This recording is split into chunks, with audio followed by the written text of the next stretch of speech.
सो कहो टल गुर सेविया।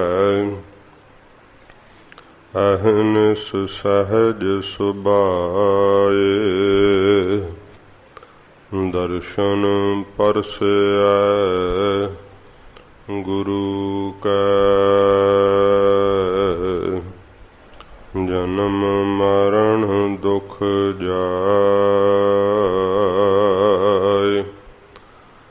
दर्शन परसै गुरु कै। जन्म मरण दुख जाय।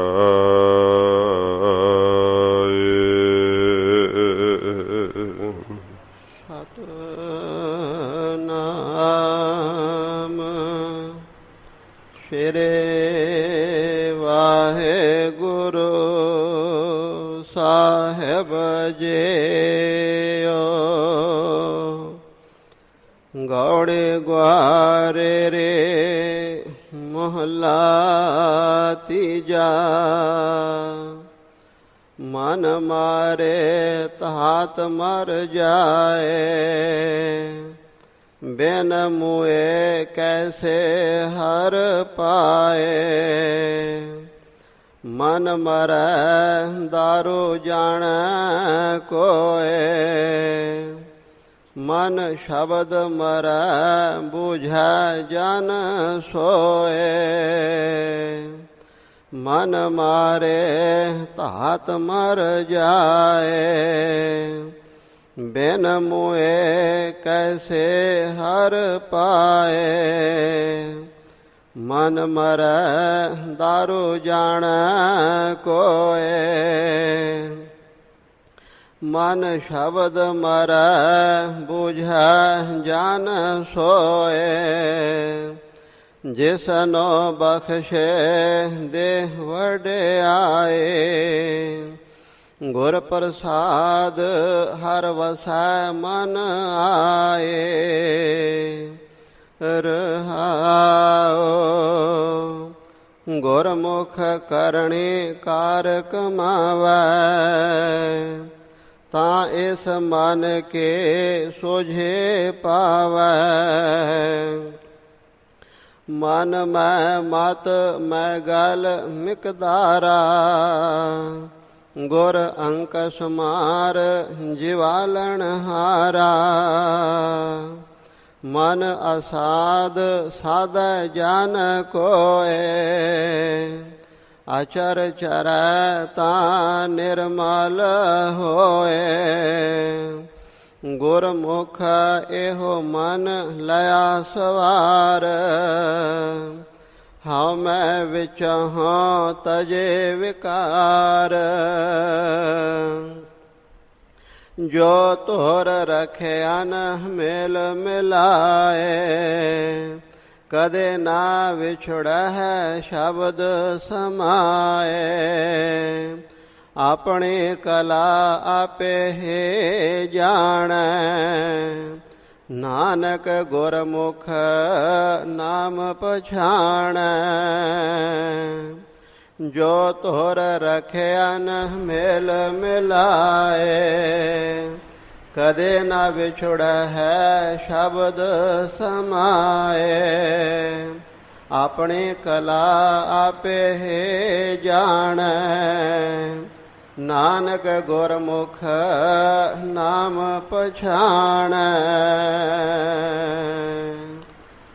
वाहेगुरु जी का खालसा वाहेगुरु जी के फतेह।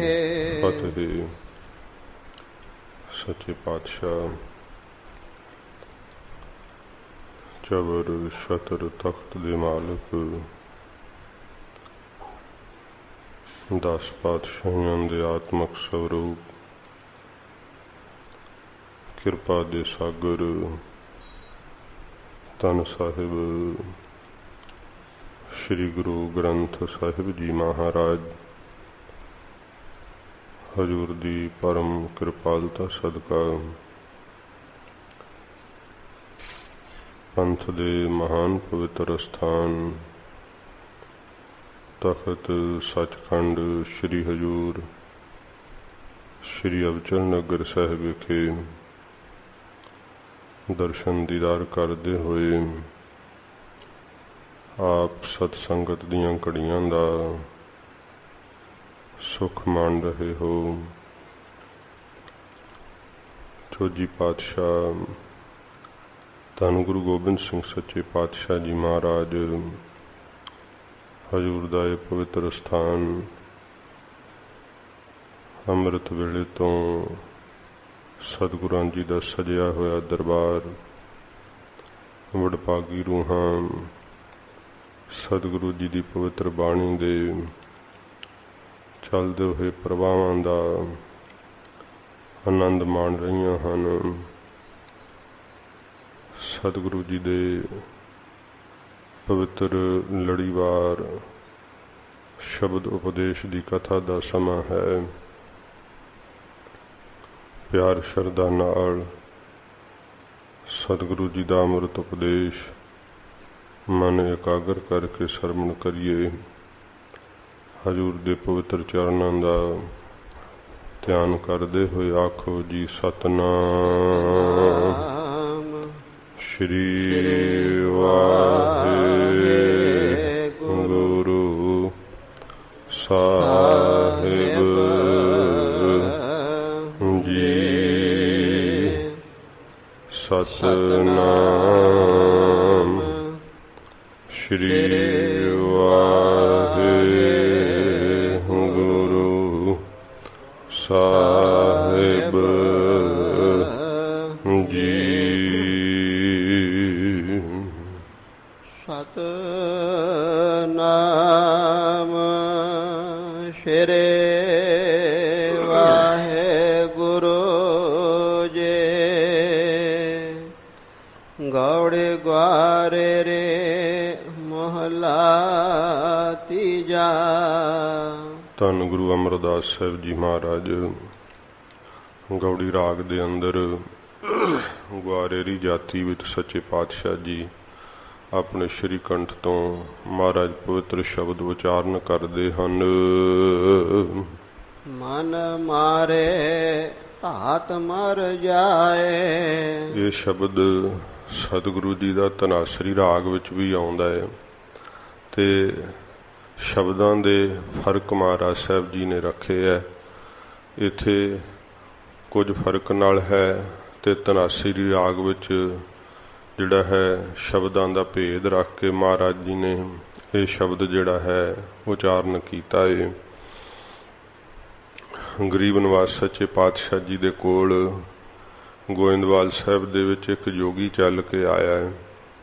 ਕਹਿਣ ਲੱਗਾ ਮਹਾਰਾਜ ਆਪਣੇ ਸਿੱਖਾਂ ਨੂੰ ਧਾਂਤਾਂ ਮਾਰਨੀਆਂ ਜਿਹੜੀਆਂ ਉਹ ਸਿਖਾਓ। ਮੈਂ ਬਹੁਤ ਸਾਰੀਆਂ ਧਾਂਤਾਂ ਮਾਰਨੀਆਂ ਜਾਣਦਾ ਹਾਂ। ਸਤਿਗੁਰੂ ਜੀ ਨੇ ਜੋਗੀ ਕੋਲੋਂ ਸੁਣ ਕਰਕੇ ਕਿਹਾ, ਇਹ ਜੋਗੀ ਜਿੰਨਾ ਚਿਰ ਮਨ ਦਾ ਮੰਦਾ ਸੁਭਾਅ ਨਾ ਮਾਰਿਆ ਤੇ ਧਾਂਤਾਂ ਦੇ ਮਾਰਨ ਨਾਲ ਕੀ ਲਾਭ ਹੋਵੇਗਾ। ਕਿਉਂਕਿ ਸੋਨਾ ਮਾਰ ਲੈਂਦੇ ਐ, ਚਾਂਦੀ ਮਾਰ ਲੈਂਦੇ ਐ, ਸਿੱਕਾ ਮਾਰਨਾ ਜਾਣਦੇ ਐ, ਪਾਰਾ ਮਾਰਨਾ ਜਾਣਦੇ, ਇਉਂ ਧਾਂਤਾਂ ਮਾਰਨੀਆਂ ਜੋਗੀ ਜਾਣਦੇ ਹੁੰਦੇ ਐ।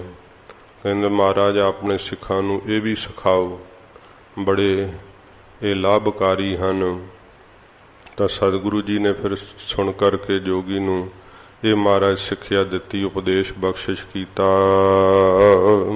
ਮਨ ਮਾਰੇ ਧਾਤ ਮਰ ਜਾਏ। ਸੱਚੇ ਪਾਤਸ਼ਾਹ ਜੀ ਕਹਿੰਦੇ ਨੇ ਜੋਗੀ ਜੇ ਮਨ ਦਾ ਮੰਦਾ ਸੁਭਾਅ ਮਾਰ ਲਵੇ ਨਾ ਤੇ ਫਿਰ ਉਹਨੂੰ ਸਾਰੀਆਂ ਧਾਂਤਾਂ ਦੇ ਮਾਰਨ ਦਾ ਇਕੱਠਾ ਹੀ ਫਲ ਮਿਲ ਜਾਂਦਾ ਹੈ। ਜਾਣੋ ਉਹਨੇ ਸੋਨਾ ਵੀ ਮਾਰ ਲਿਆ, ਚਾਂਦੀ ਵੀ ਮਾਰ ਲਈ, ਸਿੱਕਾ ਮਾਰ ਲਿਆ, ਪਾਰਾ ਮਾਰ ਲਿਆ। ਕਿਉਂਕਿ ਜਿਨ ਆਪਣੇ ਮਨ ਦੇ ਮੰਦੇ ਸੁਭਾਅ ਨੂੰ ਮਾਰ ਲਿਆ ਨਾ, ਉਹ ਇਹਨਾਂ ਰੱਬੀ ਸ਼ਕਤੀ ਦੇ ਸਹਿਤ ਹੋ ਜਾਂਦਾ ਹੈ। ਉਹਦੇ ਅੰਦਰ ਇਹੋ ਜਿਹੀ ਕਲਾ ਵਰਤਦੀ ਹੈ, ਜੇ ਕਿ ਮਿੱਟੀ ਨੂੰ ਵੀ ਹੱਥ ਪਾਵੇ ਤੇ ਸੋਨਾ ਕਰ ਦਿੰਦਾ ਹੈ। ਧਾਂਤ ਮਾਰਨ ਦੀ ਤਾਂ ਗੱਲ ਹੀ ਕੀ ਹੈ।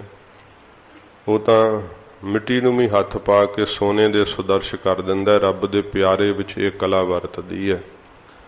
ਤੇ ਜੇ ਕਰਕੇ ਮਨ ਦਾ ਮੰਦਾ ਸੁਭਾਅ ਨਹੀਂ ਮਰਿਆ ਤੇ ਫਿਰ ਮਹਾਰਾਜ ਨੇ ਕਿਹਾ ਕਿ ਜੇ ਉਹ ਸੋਨੇ ਨੂੰ ਹੱਥ ਪਾਏ ਤਾਂ ਖੇਹੂ ਛੇਤੀ ਰਲ ਗਿਆ। ਉਹ ਤਾਂ ਸੋਨੇ ਨੂੰ ਵੀ ਮਿੱਟੀ ਕਰ ਦਿੰਦਾ, ਫਿਰ ਧਾਂਤਾ ਮਾਰਨ ਦਾ ਲਾਭ ਕੀ ਹੋਇਆ।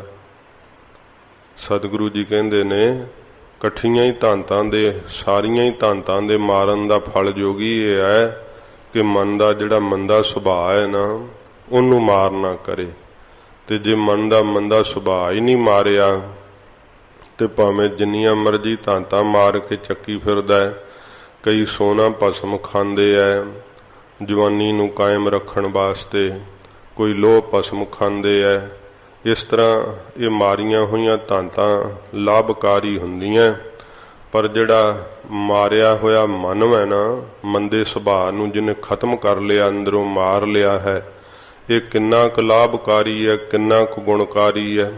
ਮਹਾਰਾਜ ਕਹਿੰਦੇ ਕੇਵਲ ਤੈਨੂੰ ਧਾਂਤਾਂ ਦਾ ਦ੍ਰਿਸ਼ਟਾਂਤ ਦੇ ਕੇ ਦੱਸ ਰਹੇ ਆ ਕਿ ਉਹਨੂੰ ਸਾਰੀਆਂ ਹੀ ਧਾਂਤਾਂ ਦੇ ਮਾਰਨ ਦਾ ਇਕੱਠਾ ਹੀ ਫਲ ਮਿਲ ਜਾਂਦਾ ਹੈ। ਇਹ ਧਾਂਤਾਂ ਦਾ ਮਾਰਨਾ ਵੀ ਸਾਧ ਸੰਗਤ ਜੀ ਸੌਖਾ ਨਹੀਂ ਹੈ। ਬੜੀਆਂ ਇਹ ਮਿਹਨਤਾਂ ਮਸ਼ੱਕਤਾਂ ਜੋਗੀ ਲੋਕ ਕਰਦੇ ਐ ਤੇ ਬੜੀਆਂ ਦਵਾਈਆਂ ਪਾ ਕਰਕੇ ਫਿਰ ਉਹਨਾਂ ਧਾਂਤਾਂ ਨੂੰ ਮਾਰਿਆ ਜਾਂਦਾ ਹੈ ਤੇ ਸੰਪਟ ਆਦਿਕ ਦਿੱਤਾ ਜਾਂਦਾ ਹੈ। ਫਿਰ ਕਿਤੇ ਜਾ ਕਰਕੇ ਉਹ ਧਾਤ ਮਰਦੀ ਹੈ।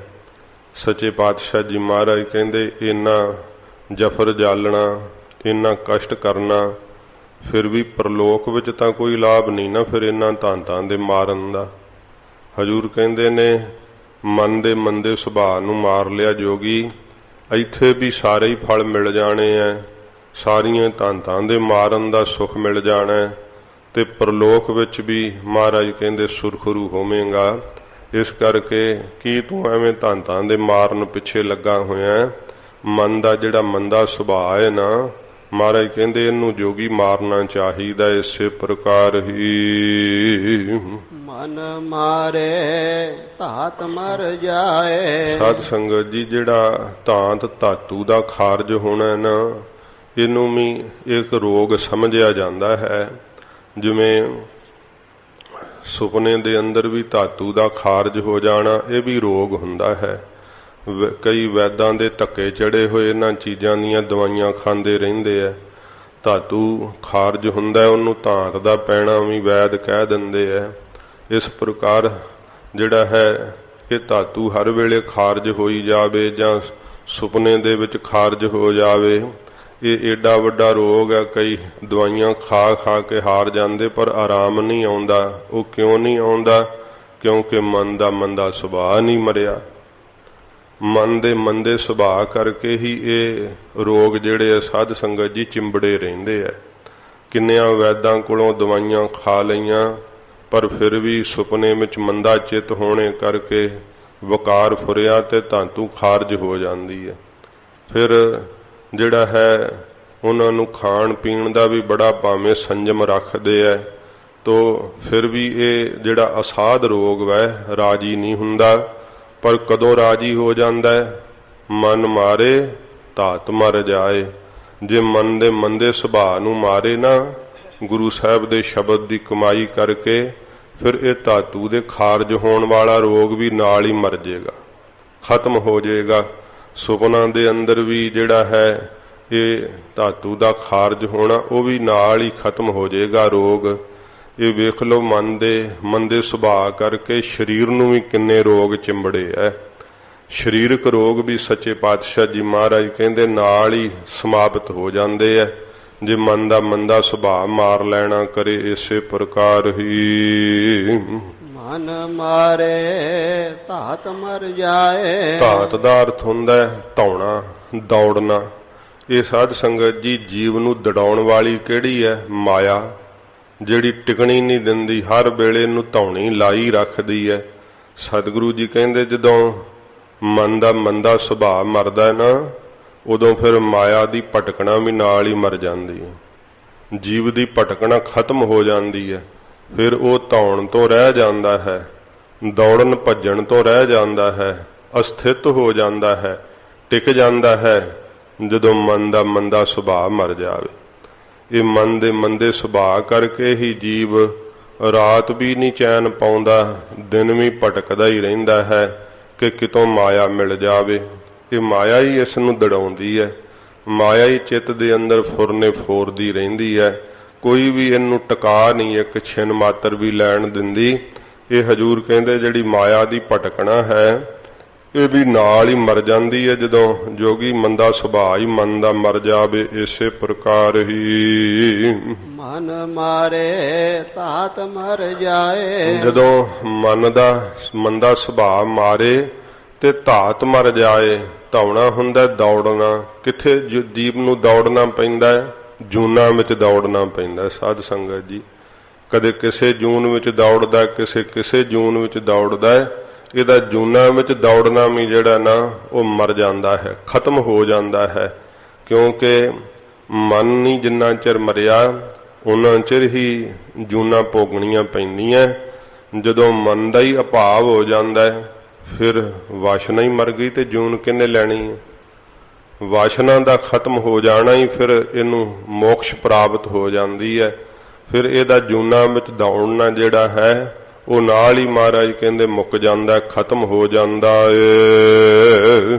ਬਿਨ ਮੋਏ ਕੈਸੇ ਹਰ ਪਾਏ। ਜਿਹੜੇ ਕਹਿੰਦੇ ਅਸੀਂ ਹਰੀ ਨੂੰ ਪਾ ਲਿਆ ਹੈ, ਹਜੂਰ ਕਹਿੰਦੇ ਬਿਨਾਂ ਮਨ ਦੇ ਮੰਦੇ ਸੁਭਾਅ ਦੇ ਮਰੇ ਤੋਂ ਕਿਵੇਂ ਹਰੀ ਨੂੰ ਪਾ ਸਕਦੇ ਆ? ਜੇ ਕੋਈ ਇਉਂ ਕਹਿੰਦਾ ਤੇ ਸਾਧ ਸੰਗਤ ਜੀ ਉਹ ਝੂਠ ਹੀ ਬੋਲਦਾ ਹੈ, ਆਪਦੇ ਸਰੀਰ ਦੀ ਵਡਿਆਈ ਚਾਹੁੰਦਾ ਹੈ। ਹਰੀ ਦੀ ਪ੍ਰਾਪਤੀ ਨਹੀਂ ਮਹਾਰਾਜ ਕਹਿੰਦੇ ਉਹਨੂੰ ਹੋਈ। ਜਿਹੜਾ ਸੰਸਾਰ ਦੇ ਪਦਾਰਥਾਂ ਦੇ ਲਾਲਚ ਵਿੱਚ ਫਸਿਆ ਹੋਇਆ ਹੈ, ਜੋਗੀ ਜਿਹੜਾ ਧੰਤਾਂ ਦੇ ਮਾਰਨ ਨੂੰ ਕੀ ਹੈ ਕਿ ਸਰੀਰ ਨੂੰ ਸੁੱਧ ਕਰਦੀਆਂ ਹਨ, ਬਲਵਾਨ ਕਰਦੀਆਂ ਹਨ, ਪਰ ਮਨ ਨੂੰ ਤਾਂ ਨਹੀਂ ਨਾ ਸੁੱਧ ਕਰਦੀਆਂ। ਮਨ ਤਾਂ ਹੋਰ ਵਕਾਰੀ ਹੁੰਦਾ ਹੈ, ਕਿਉਂਕਿ ਜਿੰਨਾ ਖੁਰਾਕ ਖਾ ਕੇ ਸਰੀਰ ਬਲਵਾਨ ਹੁੰਦਾ ਹੈ ਨਾ ਉਹਨਾਂ ਵਕਾਰ ਭੋਗ ਕੇ ਫਿਰ ਖੀਣ ਕਰ ਸਿੱਟਦਾ ਹੈ। ਕਿਉਂਕਿ ਮਨ ਦੇ ਉੱਤੇ ਕਾਬੂ ਨਹੀਂ ਪਾਇਆ ਹੈ। ਬੜੇ ਬੜੇ ਬਲਵਾਨ ਜਿਹੜੇ ਹੈ ਨਾ ਉਹਨਾਂ ਦੇ ਬਲ ਦਾ ਅੰਤ ਕਰ ਦਿੰਦੀ ਹੈ ਵਾਸ਼ਨਾ, ਪਰ ਜਿਨ੍ਹਾਂ ਨੇ ਅੰਦਰੋਂ ਮਨ ਦਾ ਮੰਦਾ ਸੁਭਾਅ ਮਾਰ ਲਿਆ ਹੈ ਫਿਰ ਸਾਧ ਸੰਗਤ ਜੀ ਸਰੀਰ ਬਾਹਰੋਂ ਭਾਵੇਂ ਵੇਖਣ ਨੂੰ ਕਮਜ਼ੋਰ ਹੀ ਹੋਵੇ ਬੜੇ ਬਲਵਾਨ ਹੁੰਦੇ ਆ। ਇਹ ਮਨੋਬਲ ਜਿਹੜਾ ਨਾ ਉਹ ਵਾਹਿਗੁਰੂ ਜੀ ਦੇ ਨਾਮ ਕਰਕੇ ਬਣਦਾ ਹੈ।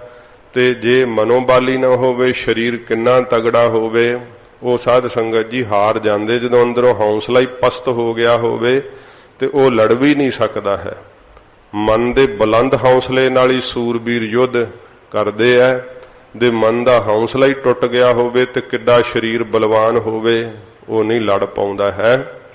ਇਸ ਤਰ੍ਹਾਂ ਮਹਾਰਾਜ ਕਹਿੰਦੇ ਆ ਜਿਨ੍ਹਾਂ ਨੇ ਆਪਣੇ ਮਨ ਨੂੰ ਹੀ ਨਹੀਂ ਮਾਰਿਆ, ਮਨ ਦਾ ਮੰਦਾ ਸੁਭਾਅ ਨਹੀਂ ਮਾਰਿਆ, ਵਕਾਰ ਨਹੀਂ ਅੰਦਰੋਂ ਮਾਰੇ, ਤੇ ਕਿਸ ਤਰ੍ਹਾਂ ਹਰੀ ਨੂੰ ਪਾ ਸਕਦੇ ਆ?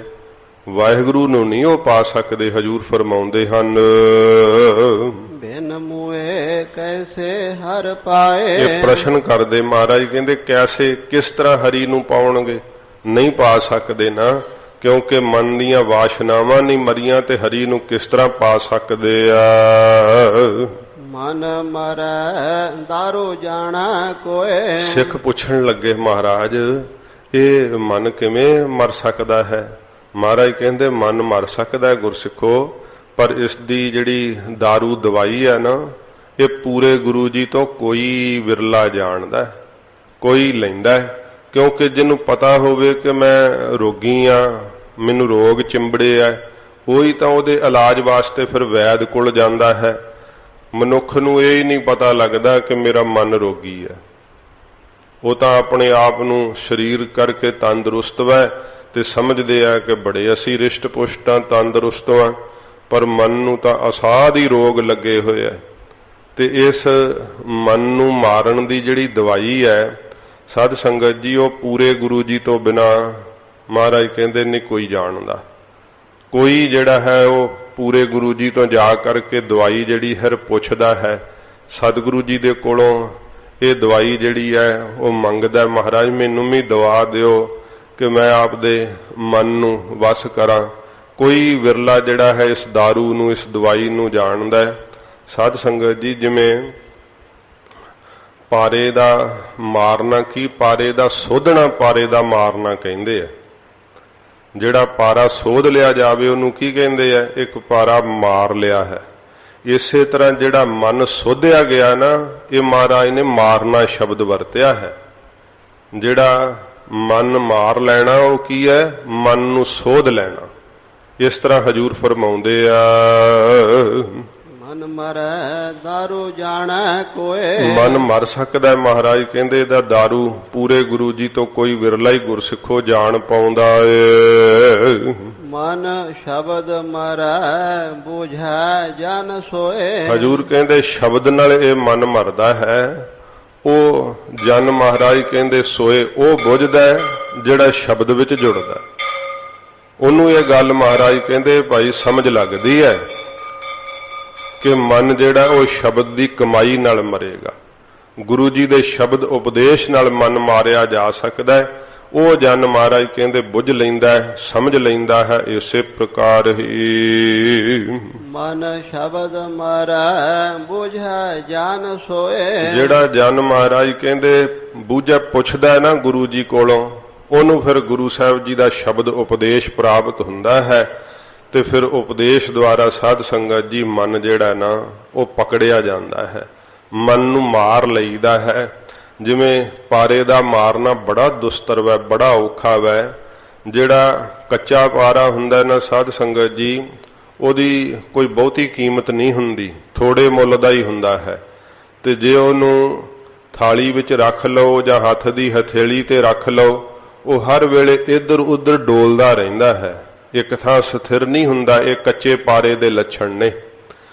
ਤੇ ਜੇ ਉਹਨੂੰ ਤੁਸੀਂ ਉਂਗਲੀ ਥੱਲੇ ਦਬਾਉਣਾ ਚਾਹੋ ਤੇ ਦਬਦਾ ਵੀ ਨਹੀਂ, ਉਹ ਝਾਟੀ ਉਂਗਲੀ ਤੋਂ ਪਾਸੇ ਨਿਕਲ ਜਾਂਦਾ ਹੈ।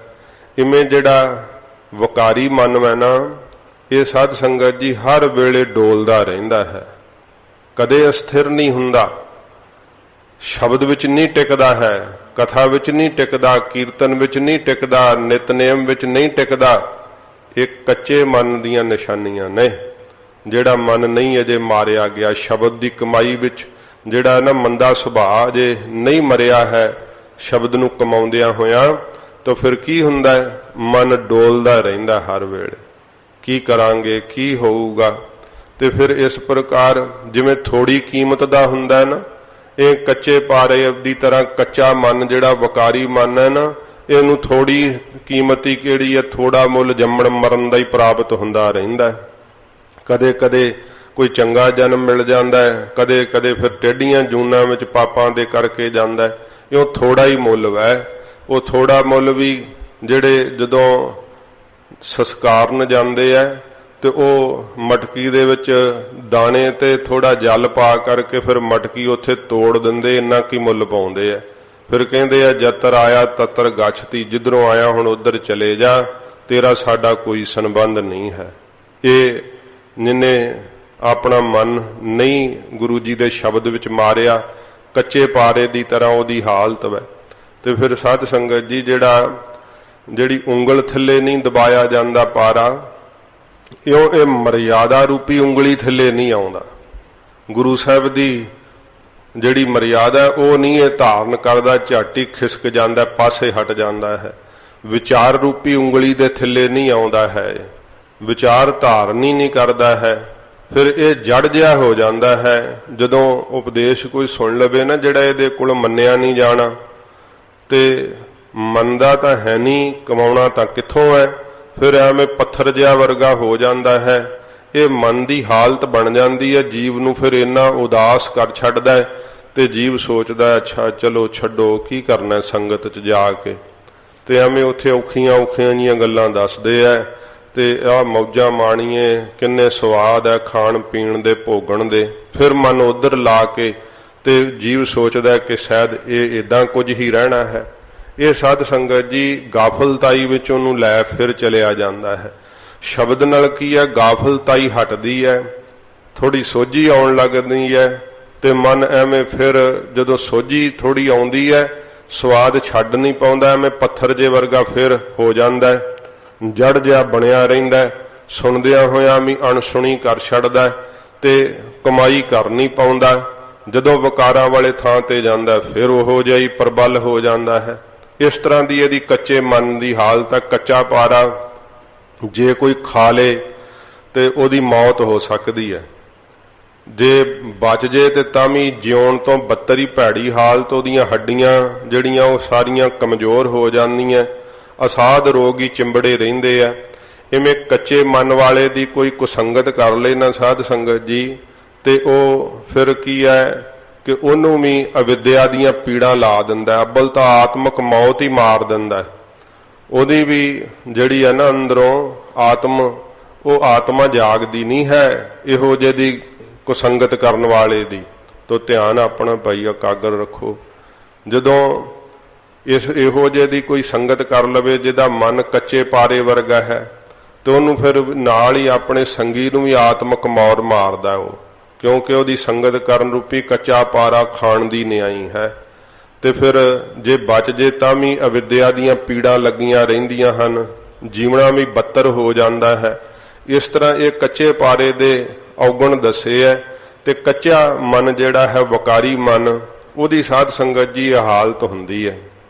ਜਦੋਂ ਫਿਰ ਪਾਰਾ ਮਾਰਿਆ ਜਾਂਦਾ ਹੈ, ਉਹ ਕਿਵੇਂ ਮਾਰਦੇ ਹੈ? ਵੈਦ ਆਪਣੇ ਸਾਧ ਸੰਗਤ ਜੀ ਹੱਥਾਂ ਵਿੱਚ ਪਾਰੇ ਨੂੰ ਲੈ ਕਰਕੇ ਕੀ ਕਰਦੇ ਹੈ? ਸਿਆਣਾ ਵੈਦ ਪਾਰੇ ਨੂੰ ਨਾ ਪੱਥਰ ਦੇ ਖਰਲ ਵਿੱਚ ਪਾਉਂਦਾ ਹੈ, ਤੇ ਫਿਰ ਉਹਦੇ ਵਿੱਚ ਇੱਕ ਹਰੀ ਬੂਟੀ ਹੁੰਦੀ ਆ, ਉਹ ਪਾਈ ਜਾਂਦੀ ਹੈ, ਤੇ ਫਿਰ ਉਹਨੂੰ ਖਰਲ ਕਰਦੇ ਆ। ਲੱਕੜ ਦਾ ਡੰਡਾ ਵੀ ਹੁੰਦਾ ਹੈ ਜਾਂ ਪੱਥਰ ਦਾ ਹੀ ਹੁੰਦਾ, ਜਿਹਦੇ ਨਾਲ ਉਹ ਵਿੱਚ ਖਰਲ ਦੇ ਵਿੱਚ ਫੇਰਦੇ ਆ, ਉਹਨੂੰ ਘਸਾਉਂਦੇ ਆ। ਤੇ ਇੰਨਾ ਜ਼ਿਆਦਾ ਖਰਲ ਕਰਦੇ ਆ, ਇੰਨਾ ਜ਼ਿਆਦਾ ਉਸ ਨੂੰ ਰਗੜਦੇ ਆ ਕਿ ਜਦੋਂ ਪਾਰੇ ਦਾ ਚਿੱਟਾ ਰੰਗ ਮਰ ਜਾਵੇ, ਬਿਲਕੁਲ ਐਨ ਹਰੀ ਬੂਟੀ ਦਾ ਰੰਗ ਰਹਿ ਜਾਵੇ, ਫਿਰ ਕਹਿੰਦੇ ਕਿ ਪਾਰਾ ਖਰਲ ਹੋ ਗਿਆ। ਪਾਰੇ ਨੂੰ ਖਰਲ ਕਰਕੇ ਫਿਰ ਸਾਧ ਸੰਗਤ ਜੀ ਸੰਪਟ ਦਿੱਤਾ ਜਾਂਦਾ ਹੈ। ਸੰਪਟ ਕੀ? ਅੱਗ ਤੇ ਚੜਾਉਂਦੇ ਆ। ਜਦੋਂ ਅੱਗ ਤੇ ਚੜਾਉਂਦੇ ਆ ਫਿਰ ਵੀ ਬੜਾ ਧਿਆਨ ਰੱਖਦੇ ਆ ਕਿ ਭਾਰਾ ਨਾ ਰਹੇ, ਕੱਚਾ ਨਾ ਰਹਿ ਜਾਵੇ, ਉੱਡ ਨਾ ਜਾਵੇ। ਤੇ ਇਸ ਤਰ੍ਹਾਂ ਸਾਰਾ ਖਿਆਲ ਰੱਖ ਕੇ ਬੜੇ ਧਿਆਨ ਨਾਲ ਉਸ ਨੂੰ ਸੰਪਟ ਦਿੰਦੇ ਆ। ਜਦੋਂ ਫਿਰ ਪਾਰਾ ਮਾਰ ਲਿਆ ਜਾਂਦਾ ਹੈ ਨਾ, ਤੇ ਸਾਧ ਸੰਗਤ ਜੀ ਵੈਦਾਂ ਦੇ ਮੁਤਾਬਕ ਕਹਿੰਦੇ ਨੇ ਕੱਖ ਦੇ ਨਾਲ ਜਿੱਥਾ ਮਾਰਿਆ ਹੋਇਆ ਪਾਰਾ ਜਿਹੜਾ ਨਾ, ਉਹਦੇ ਵਿੱਚ ਕੱਖ ਇੱਕ ਡੁਬੋ ਕੇ, ਤੀਲਾ ਇੱਕ ਡੁਬੋ ਕੇ, ਤੇ ਕਿਸੇ ਵੀ ਖਾਣ ਵਾਲੇ ਪਦਾਰਥ ਵਿੱਚ ਪਾ ਕੇ ਦੇ ਦਿਓ ਕਿਸੇ ਨੂੰ, ਕਹਿੰਦੇ ਇੱਕ ਮਣ ਖੁਰਾਕ ਹਜਮ ਕਰਨ ਦੀ ਸ਼ਕਤੀ ਉਹਦੇ ਵਿੱਚ ਆ ਜਾਂਦੀ। ਫਿਰ ਹਾਥੀ ਨਾਲ ਵੀ ਲੜਨ ਦਾ ਬਲ ਆ ਜਾਂਦਾ, ਇੰਨੀ ਤਾਕਤ ਵਾਲਾ ਹੋ ਜਾਂਦਾ ਹੈ। ਮਾਰਿਆ ਹੋਇਆ ਜਿਹੜਾ ਪਾਰਾ ਨਾ, ਉਹ ਸਾਧ ਸੰਗਤ ਜੀ ਕੀ ਹੈ ਕਿ ਕਲੀ ਤੇ ਪਾ ਦਈਏ ਨਾ ਤੇ ਚਾਂਦੀ ਬਣ ਜਾਂਦੀ ਹੈ। ਵੈਦਾਂ ਦੇ ਮੁਤਾਬਕ ਪਾ ਕੇ ਨਹੀਂ ਮੈਂ ਵੇਖੀ, ਪਰ ਵੈਦਗੀ ਇਹ ਗੱਲ ਕਹਿੰਦੀ ਹੈ, ਜੇ ਤਾਂਬੇ ਤੇ ਪਾ ਦਿਓ ਤੇ ਸੋਨਾ ਬਣ ਜਾਂਦਾ ਹੈ। ਇਸ ਤਰ੍ਹਾਂ ਇਹ ਮਾਰੇ ਹੋਏ ਪਾਰੇ ਦੇ ਗੁਣ ਹਨ। ਤੇ ਜਿਹੜਾ ਹੈ ਇਹ ਦਾ ਦ੍ਰਿਸ਼ਟਾਂਤ, ਜਿਹਦਾ ਮਨ ਮਾਰ ਲਿਆ ਜਿਹਨੇ ਸ਼ਬਦ ਦੀ ਕਮਾਈ ਕਰਕੇ। ਮਹਾਰਾਜ ਜੀ ਬਖਸ਼ਿਸ਼ ਕਰ ਰਹੇ ਆ ਨਾ, ਤੋ ਪੰਕਤੀ ਫਿਰ ਪੜ੍ਹਦੇ ਹੋ। ਮਨ ਸ਼ਬਦ ਮਾਰਾ ਬੁਝਾ ਜਨ ਸੋਏ। ਉਹ ਜਨ ਹੀ ਬੁਝਦਾ ਹੈ, ਸਮਝਦਾ ਹੈ, ਜਾਂ ਬੁਝਦਾ ਪੁੱਛਦਾ ਹੈ ਗੁਰੂ ਜੀ ਤੋਂ, ਜਿਹਨੂੰ ਕੋਈ ਸ਼ਬਦ ਦੀ ਸੋਝੀ ਮਹਾਰਾਜ ਪਾਉਂਦੇ। ਫਿਰ ਸ਼ਬਦ ਦੀ ਕਮਾਈ ਕਰਕੇ ਸਾਧ ਸੰਗਤ ਜੀ ਆਪਣੇ ਮਨ ਨੂੰ ਮਾਰ ਲੈਂਦੇ ਆ। ਕਿਵੇਂ ਮਾਰਦੇ ਆ? ਜਿਨ੍ਹਾਂ ਨੇ ਆਪਣਾ ਮਨ ਰੂਪੀ ਪਾਰਾ ਗੁਰੂ ਰੂਪੀ ਵੈਦ ਦੇ ਹੱਥ ਵਿੱਚ ਫੜਾ ਦਿੱਤਾ ਹੈ, ਮਹਾਰਾਜ ਸਾਹਿਬ ਜੀ ਦੇ ਅਰਪਣ ਹੀ ਕਰ ਦਿੱਤਾ ਹੈ ਮਨ, ਤੇ ਅਸੀਂ ਮੱਥਾ ਟੇਕਦੇ ਆ, ਨਾਲ ਹੀ ਮਨ ਵੀ ਚੱਕ ਲੈਨੇ ਆ। ਉਹ ਕਿਵੇਂ ਚੱਕ ਲੈਨੇ ਆ ਕਿ ਮਹਾਰਾਜ ਦੀ ਆਗਿਆ ਨਹੀਂ ਸੀ ਮੰਨਦੇ। ਮਹਾਰਾਜ ਮੱਥਾ ਤਾਂ ਟੇਕਦੇ ਆ, ਪਰ ਆਗਿਆ ਨਹੀਂ ਤੁਹਾਡੀ ਮੰਨੀ ਜਾਂਦੀ।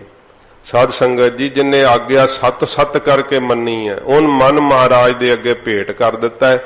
ਮਨ ਰੂਪੀ ਪੈਰਾ ਗੁਰੂ ਰੂਪੀ ਵੈਦ ਦੇ ਹੱਥ ਵਿੱਚ ਜਦੋਂ ਦੇ ਦਈਏ, ਫਿਰ ਗੁਰੂ ਰੂਪੀ ਵੈਦ ਕੀ ਕਰਦੇ ਆ?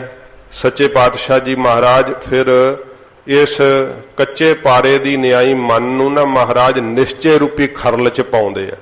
ਜਿਹੜਾ ਨਿਸ਼ਚਾ ਰੱਖਣਾ ਨਾ ਆਪਣੇ ਅੰਦਰ, ਇਸ ਜਾਨੋਂ ਖਰਲ ਚ ਪੈ ਜਾਣਾ ਹੈ। ਫਿਰ ਜਿਹੜਾ ਸਾਧ ਸੰਗਤ ਜੀ ਹਰੀ ਬੂਟੀ ਕੀ ਹੈ? ਸੱਚੇ ਪਾਤਸ਼ਾਹ ਜੀ ਬਾਣੀ ਦੀ ਹਰੀ ਬੂਟੀ ਪਾਉਂਦੇ ਆ। ਸੱਚੇ ਪਾਤਸ਼ਾਹ ਜੀ ਦਾ ਜਿਹੜਾ ਉਪਦੇਸ਼ ਹੈ ਨਾ ਬਾਣੀ ਦਾ, ਇਹ ਹਰੀ ਬੂਟੀ ਹੈ। ਤੇ ਫਿਰ ਇਹਦਾ ਰਗੜਨਾ ਕੀ ਹੈ? ਅਭਿਆਸ ਕਰਨਾ ਹੈ ਬਾਰ-ਬਾਰ, ਗੁਰਮੰਤਰ ਜਪਣਾ, ਉੱਠਦਿਆਂ ਬਹਿੰਦਿਆਂ ਸੌਂਦਿਆਂ ਜਾਗਦਿਆਂ ਹਰ ਵੇਲੇ ਜਪਣਾ, ਮੂਲ ਮੰਤਰ ਦਾ ਜਾਪ ਕਰਨਾ, ਸਤਿਗੁਰੂ ਜੀ ਦੀ ਬਾਣੀ ਦੇ ਸ੍ਰੀ ਸਹਿਜ ਪਾਠ ਕਰਨੇ।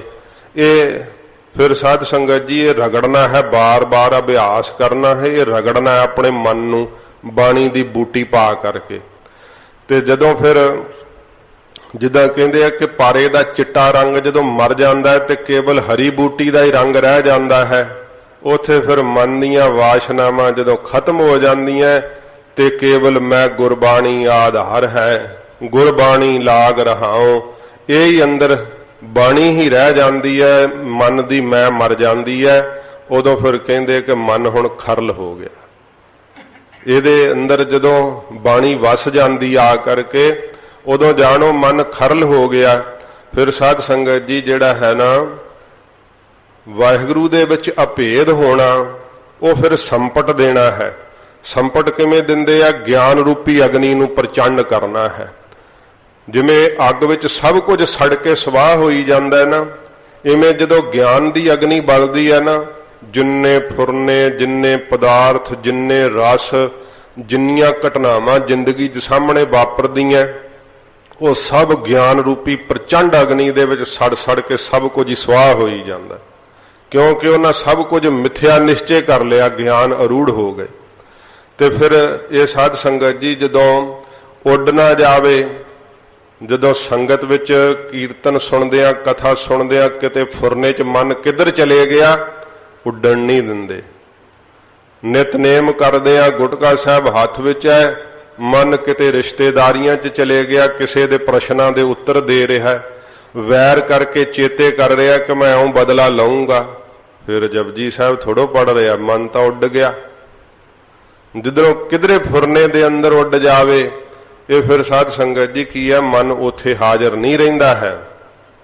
ਕਥਾ ਸੁਣਦਿਆਂ ਜੇ ਧੌਣ ਲੜਕ ਗਈ ਨੀਂਦ ਦੇ ਵਿੱਚ ਤਾਂ ਫਿਰ ਤਾਂ ਉੱਡ ਗਿਆ ਮਨ, ਫਿਰ ਨਹੀਂ ਰਿਹਾ। ਫਿਰ ਕੱਚਾ ਨਾ ਰਹਿ ਜਾਵੇ ਕਿ ਕਿਤੇ ਵਿਸ਼ਿਆਂ ਦੀ ਵਾਸ਼ਨਾ ਹੀ ਨਾ ਰਹਿ ਜਾਵੇ ਅੰਦਰ ਥੋੜੀ ਮਾਤਰ ਵੀ, ਕਿਉਂਕਿ ਉਹ ਡਰ ਹੁੰਦਾ ਨਾ ਸੰਪਟ ਦਿੰਦਿਆਂ ਹੋਇਆਂ ਵੀ। ਤੇ ਉੱਡ ਨਾ ਜਾਣਾ ਇਹ ਵੀ ਕਹਿੰਦੇ ਆ ਕਿ ਦਿਵ ਭੋਗਾਂ ਦੀ ਇੱਛਾ ਨਾ ਰਹਿ ਜਾਵੇ, ਇਥੋਂ ਦੀ ਇੱਛਾ ਤੇ ਮਾਰ ਲਈ, ਫਿਰ ਇੰਦਰ ਦੇ ਰਾਜ ਦੀ ਭੋਗਾਂ ਦੀ ਇੱਛਾ ਨਾ ਕਿਤੇ ਫੁਰ ਜਾਵੇ, ਇਹ ਵੀ ਆਪਣੇ ਮਨ ਨੂੰ ਉੱਡਣ ਨਹੀਂ ਦਿੰਦੇ। ਤੇ ਕੱਚਾ ਨਾ ਰਹਿ ਜਾਵੇ, ਵਿਕਾਰਾਂ ਦੇ ਵਿੱਚ ਨਾ ਕਿਤੇ ਫਿਰ ਡਿੱਗ ਪਵੇ, ਵਾਸ਼ਨਾ ਵਿੱਚ ਨਾ ਚਲਿਆ ਜਾਵੇ, ਇਸ ਤਰ੍ਹਾਂ ਵਾਸ਼ਨਾ ਰੂਪੀ ਭਾਰਾ ਹੀ ਨਾ ਕਿਤੇ ਰਹਿ ਜਾਵੇ। ਪੂਰੀ ਗਿਆਨ ਦੀ ਅਗਨੀ ਜਦੋਂ ਇਉਂ ਪ੍ਰਚੰਡ ਕਰਦੇ ਆ, ਤੇ ਫਿਰ ਸਾਧ ਸੰਗਤ ਜੀ ਜਦੋਂ ਸੁੱਧ ਸਰੂਪ ਦੇ ਵਿੱਚ ਜਾ ਕਰਕੇ ਅਭੇਦਤਾ ਦੀ ਦਾਤ ਪ੍ਰਾਪਤ ਹੁੰਦੀ ਹੈ ਨਾ, ਉੱਥੇ ਫਿਰ ਕੇਵਲ ਨਿਰੰਕਾਰ ਦਾ ਸੁੱਧ ਸਰੂਪ ਹੈ, ਤੁਰਿਆ ਪਦ ਹੈ, ਬ੍ਰਹਮ ਗਿਆਨੀ ਆਪ ਪਰਮੇਸ਼ਰ ਦੀ ਅਵਸਥਾ ਹੈ। ਜਦੋਂ ਇਹ ਅਵਸਥਾ ਪ੍ਰਾਪਤ ਹੋ ਜਾਂਦੀ, ਉਦੋਂ ਸਮਝ ਲਓ ਮਨ ਮਾਰਿਆ ਗਿਆ ਹੈ। ਉਦੋਂ ਫਿਰ ਚਾਹੇ ਕੋਈ ਕਿਸ ਤਰ੍ਹਾਂ ਦੇ ਵਿਕਾਰਾਂ ਦਾ ਸਾਹਮਣੇ ਸਮਾਂ ਬਣ ਜੇ, ਕਿਉਂਕਿ ਉਹ ਤਾਂ ਮਨ ਉੱਪਰ ਹੀ ਉੱਠ ਗਿਆ ਹੈ। ਵਿਕਾਰ ਉਹਨਾਂ ਦੇ ਉੱਤੇ ਫਿਰ ਅਸਰ ਹੀ ਨਹੀਂ ਕਰ ਪਾਉਂਦੇ। ਤੇ ਫਿਰ ਸਾਧ ਸੰਗਤ ਜੀ ਜਿਵੇਂ ਤੀਲੇ ਤੇ ਲਬੇੜ ਕੇ ਮਾਰਿਆ ਹੋਇਆ ਪਾਰਾ ਕਿਸੇ ਨੂੰ ਦਈਏ ਤੇ ਮਨ ਖੁਰਾਕ ਖਾ ਜਾਣ ਦੀ ਸ਼ਕਤੀ ਉਹਦੇ 'ਚ ਆ ਜਾਂਦੀ ਹੈ ਨਾ, ਹਜਮ ਕਰਨ ਦੀ। ਇਵੇਂ ਜਿਹੜੇ ਇਹ ਅਵਸਥਾ ਪ੍ਰਾਪਤ ਹੈ ਨਾ, ਥੋੜੀ ਜਿੰਨੀ ਸ਼ਬਦ ਦੀ ਕਥਾ ਜਦੋਂ ਸੁਣਦੇ ਆ, ਥੋੜਾ ਜਿੰਨਾ ਹੀ ਕੀਰਤਨ ਸੁਣਦੇ ਆ, ਇਸ ਅਵਸਥਾ ਵਿੱਚ ਟਿਕਿਆ ਹੋਇਆ ਸਾਰੀਆਂ ਹੀ ਰਿੱਧੀਆਂ ਸਿੱਧੀਆਂ ਦੀ ਹਜਮ ਕਰਨ ਦੀ ਸ਼ਕਤੀ ਉਹਨਾਂ ਵਿੱਚ ਆ ਜਾਂਦੀ ਹੈ। ਹੁਣ ਨਜ਼ੀਕ ਖੁਦਾਏ ਦੇ ਭੇਦ ਨਾ ਕਿਸੇ ਦੇਣ, ਉਹ ਕਿਸੇ ਨੂੰ ਭੇਦ ਨਹੀਂ ਦਿੰਦੇ ਆਪਣਾ ਕਿ ਮੈਂ ਚੁਟਕੀ ਮਾਰ ਕੇ ਕੀ ਦਾ ਕੀ ਕਰ ਸਕਦਾ ਹਾਂ, ਬਿਨਾਂ ਹੀ ਜਹਾਜ਼ਾਂ ਤੋਂ ਚੜਿਆ ਮੈਂ ਦੁਨੀਆ ਦੇ ਚੱਕਰ ਕੱਟ ਕੇ ਆ ਸਕਦਾ ਹਾਂ। ਇਹ ਤਾਂ ਸਿੱਧ ਲੋਕ ਵੀ ਇਹਨਾਂ ਸ਼ਕਤੀਆਂ ਨੂੰ ਪਾ ਜਾਂਦੇ ਆ, ਪਰ ਉਹ ਵਿਖਾਉਂਦੇ ਆ, ਆਪਦਾ ਪ੍ਰਗਟਾਵਾ ਕਰਦੇ ਆ। ਗੁਰੂ ਨਾਨਕ ਸਾਹਿਬ ਜੀ ਦੇ ਘਰ ਦੀ ਇਹ ਦਾਤ ਹੈ, ਜਦੋਂ ਮਨ ਮਾਰਿਆ ਜਾਂਦਾ ਨਾ, ਫਿਰ ਇਹਨਾਂ ਸ਼ਕਤੀਆਂ ਨੂੰ ਹਜਮ ਕਰਨ ਦੀ ਇਹੋ ਜਿਹੀ ਸ਼ਕਤੀ ਆਉਂਦੀ ਅੰਦਰ ਕਿ ਸਾਧ ਸੰਗਤ ਜੀ ਇਹ ਸ਼ਕਤੀ ਦੇ ਹੁੰਦਿਆਂ ਹੋਇਆਂ ਵੀ ਸ਼ਹਾਦਤ ਦੇ ਦਿੰਦੇ ਆ, ਪਰ ਸ਼ਕਤੀ ਨਹੀਂ ਪ੍ਰਗਟ ਕਰਦੇ। ਦੀਵਾਨ ਮਤੀ ਦਾਸ ਜੀ ਨੇ ਸ਼ਕਤੀ ਪ੍ਰਗਟ ਕਰਨ ਵਾਸਤੇ ਮਹਾਰਾਜ ਨੂੰ ਬੇਨਤੀ ਕੀਤੀ ਸੀ, ਸਤਿਗੁਰੂ ਜੀ ਕਹਿੰਦੇ ਮਤੀ ਦਾਸ ਇਹ ਸ਼ਕਤੀ ਕਿੱਥੋਂ ਪਾਈ ਹੈ? ਮਹਾਰਾਜ ਤੁਹਾਡੀ ਸੇਵਾ ਚੋਂ ਪਾਈ ਹੈ। ਮਹਾਰਾਜ ਕਹਿੰਦੇ ਫਿਰ ਹਜਮ ਕਰ ਲੈ, ਸਾਡੇ ਭਾਣੇ ਵਿੱਚ ਦਖਲ ਨਾ ਦੇ। ਦੀਵਾਨ ਸਾਹਿਬ ਇੰਨੀ ਸ਼ਕਤੀ ਦੇ ਹੁੰਦਿਆਂ ਹੋਇਆਂ ਵੀ ਆਰੇ ਨਾਲ ਚੀਰੇ ਜਾਣਾ ਪ੍ਰਵਾਨ ਕੀਤਾ, ਕਿਉਂਕਿ ਹਜਮ ਕਰਨ ਦੀ ਤਾਕਤ ਆ ਜਾਂਦੀ ਹੈ। ਖਿੰਨ ਮਾਤਰ ਸਮੇਂ ਵਿੱਚ ਕੁਝ ਦਾ ਕੁਝ ਕਰਨ ਦੀ ਸ਼ਕਤੀ ਰੱਖਦੇ ਹੈ, ਪਰ ਐਡੀ ਤਾਕਤ ਨੂੰ ਆਪਣੇ ਅੰਦਰ ਹੀ ਸਾਧ ਸੰਗਤ ਜੀ ਹਜਮ ਕਰ ਲੈਂਦੇ ਆ, ਜੜ ਸ਼ਕਤੀ ਨੂੰ ਜਰ ਲੈਂਦੇ। ਫਿਰ ਜਿਵੇਂ ਹਾਥੀ ਦੇ ਨਾਲ ਭਿੜ ਜਾਣ ਦਾ ਬਲ ਆ ਜਾਂਦਾ ਹੈ, ਜਿਹਨੇ ਆਪਣਾ ਮਨ ਮਾਰ ਲਿਆ ਉਹਨੂੰ ਕਾਲ ਰੂਪੀ ਹਾਥੀ ਨਾਲ ਭਿੜ ਜਾਣ ਦੀ ਸ਼ਕਤੀ ਆ ਜਾਂਦੀ, ਉਹ ਤਾਂ ਕਾਲ ਨੂੰ ਹੀ ਨਾਸ਼ ਕਰ ਦਿੰਦੇ। ਕਾਲ ਵੀ ਉਹਨਾਂ ਦੇ ਸਰੀਰ ਦੇ ਉੱਤੇ ਨਹੀਂ ਵਿਆਪਦਾ, ਕਿਉਂਕਿ ਇਹ ਦੇਹਾਂ ਤਾਂ ਭਾਵੇਂ ਸਾਧ ਸੰਗਤ ਜੀ ਆਉਂਦੀਆਂ ਤੇ ਜਾਂਦੀਆਂ ਨੇ, ਉਹ ਉਸ ਥਾਂ ਤੇ ਪਹੁੰਚ ਗਏ ਹੁੰਦੇ ਆ ਜਿੱਥੇ ਕਾਲ ਦੀ ਪਹੁੰਚ ਨਹੀਂ ਹੁੰਦੀ, ਜਿੱਥੇ ਕਾਲ ਪਹੁੰਚ ਕੇ ਮਾਰ ਨਹੀਂ ਸਕਦਾ। ਇਸ ਕਰਕੇ ਕਾਲ ਰੂਪੀ ਹਾਥੀ ਨੂੰ ਵੀ ਉਹ ਪਛਾੜ ਦਿੰਦੇ ਆ। ਫਿਰ ਸਾਧ ਸੰਗਤ ਜੀ ਜਿਨ੍ਹਾਂ ਦੇ ਅੰਦਰ ਕਲੀ ਦੀ ਨਿਆਈ ਇੱਛਾ ਹੈ, ਸਮਝਣਾ ਕਿ ਕਲੀ ਤੇ ਜੇ ਪਾਈਏ ਪਾਰਾ ਤੇ ਚਾਂਦੀ ਬਣ ਜਾਂਦੀ ਹੈ ਨਾ। ਜਿਨ੍ਹਾਂ ਦੇ ਅੰਦਰ ਜਗਿਆਸਾ ਹੈ, ਇੱਛਾ ਹੈ, ਜੇ ਉਹਨਾਂ ਨੂੰ ਸੰਗਤ ਹੋ ਜਾਏ ਨਾ ਕਿਸੇ ਮਾਰੇ ਹੋਏ ਮਨ ਵਾਲੇ ਦੀ, ਬ੍ਰਹਮ ਗਿਆਨੀ ਮਹਾਪੁਰਖ ਦੀ, ਉਹਨਾਂ ਦੇ ਸਾਧ ਸੰਗਤ ਜੀ ਅੰਦਰ ਅਧਿਕਾਰੀ ਪੁਣਾ ਪੈਦਾ ਕਰ ਦਿੰਦੇ ਆ, ਚਾਂਦੀ ਵਾਂਗ ਉਹਨਾਂ ਨੂੰ ਅਧਿਕਾਰੀ ਬਣਾ ਦਿੰਦੇ ਆ ਨਾਮ ਦੇ। ਉਹ ਵੀ ਪਾਤਰ ਬਣ ਜਾਂਦੇ ਆ ਨਾਮ ਦੇ।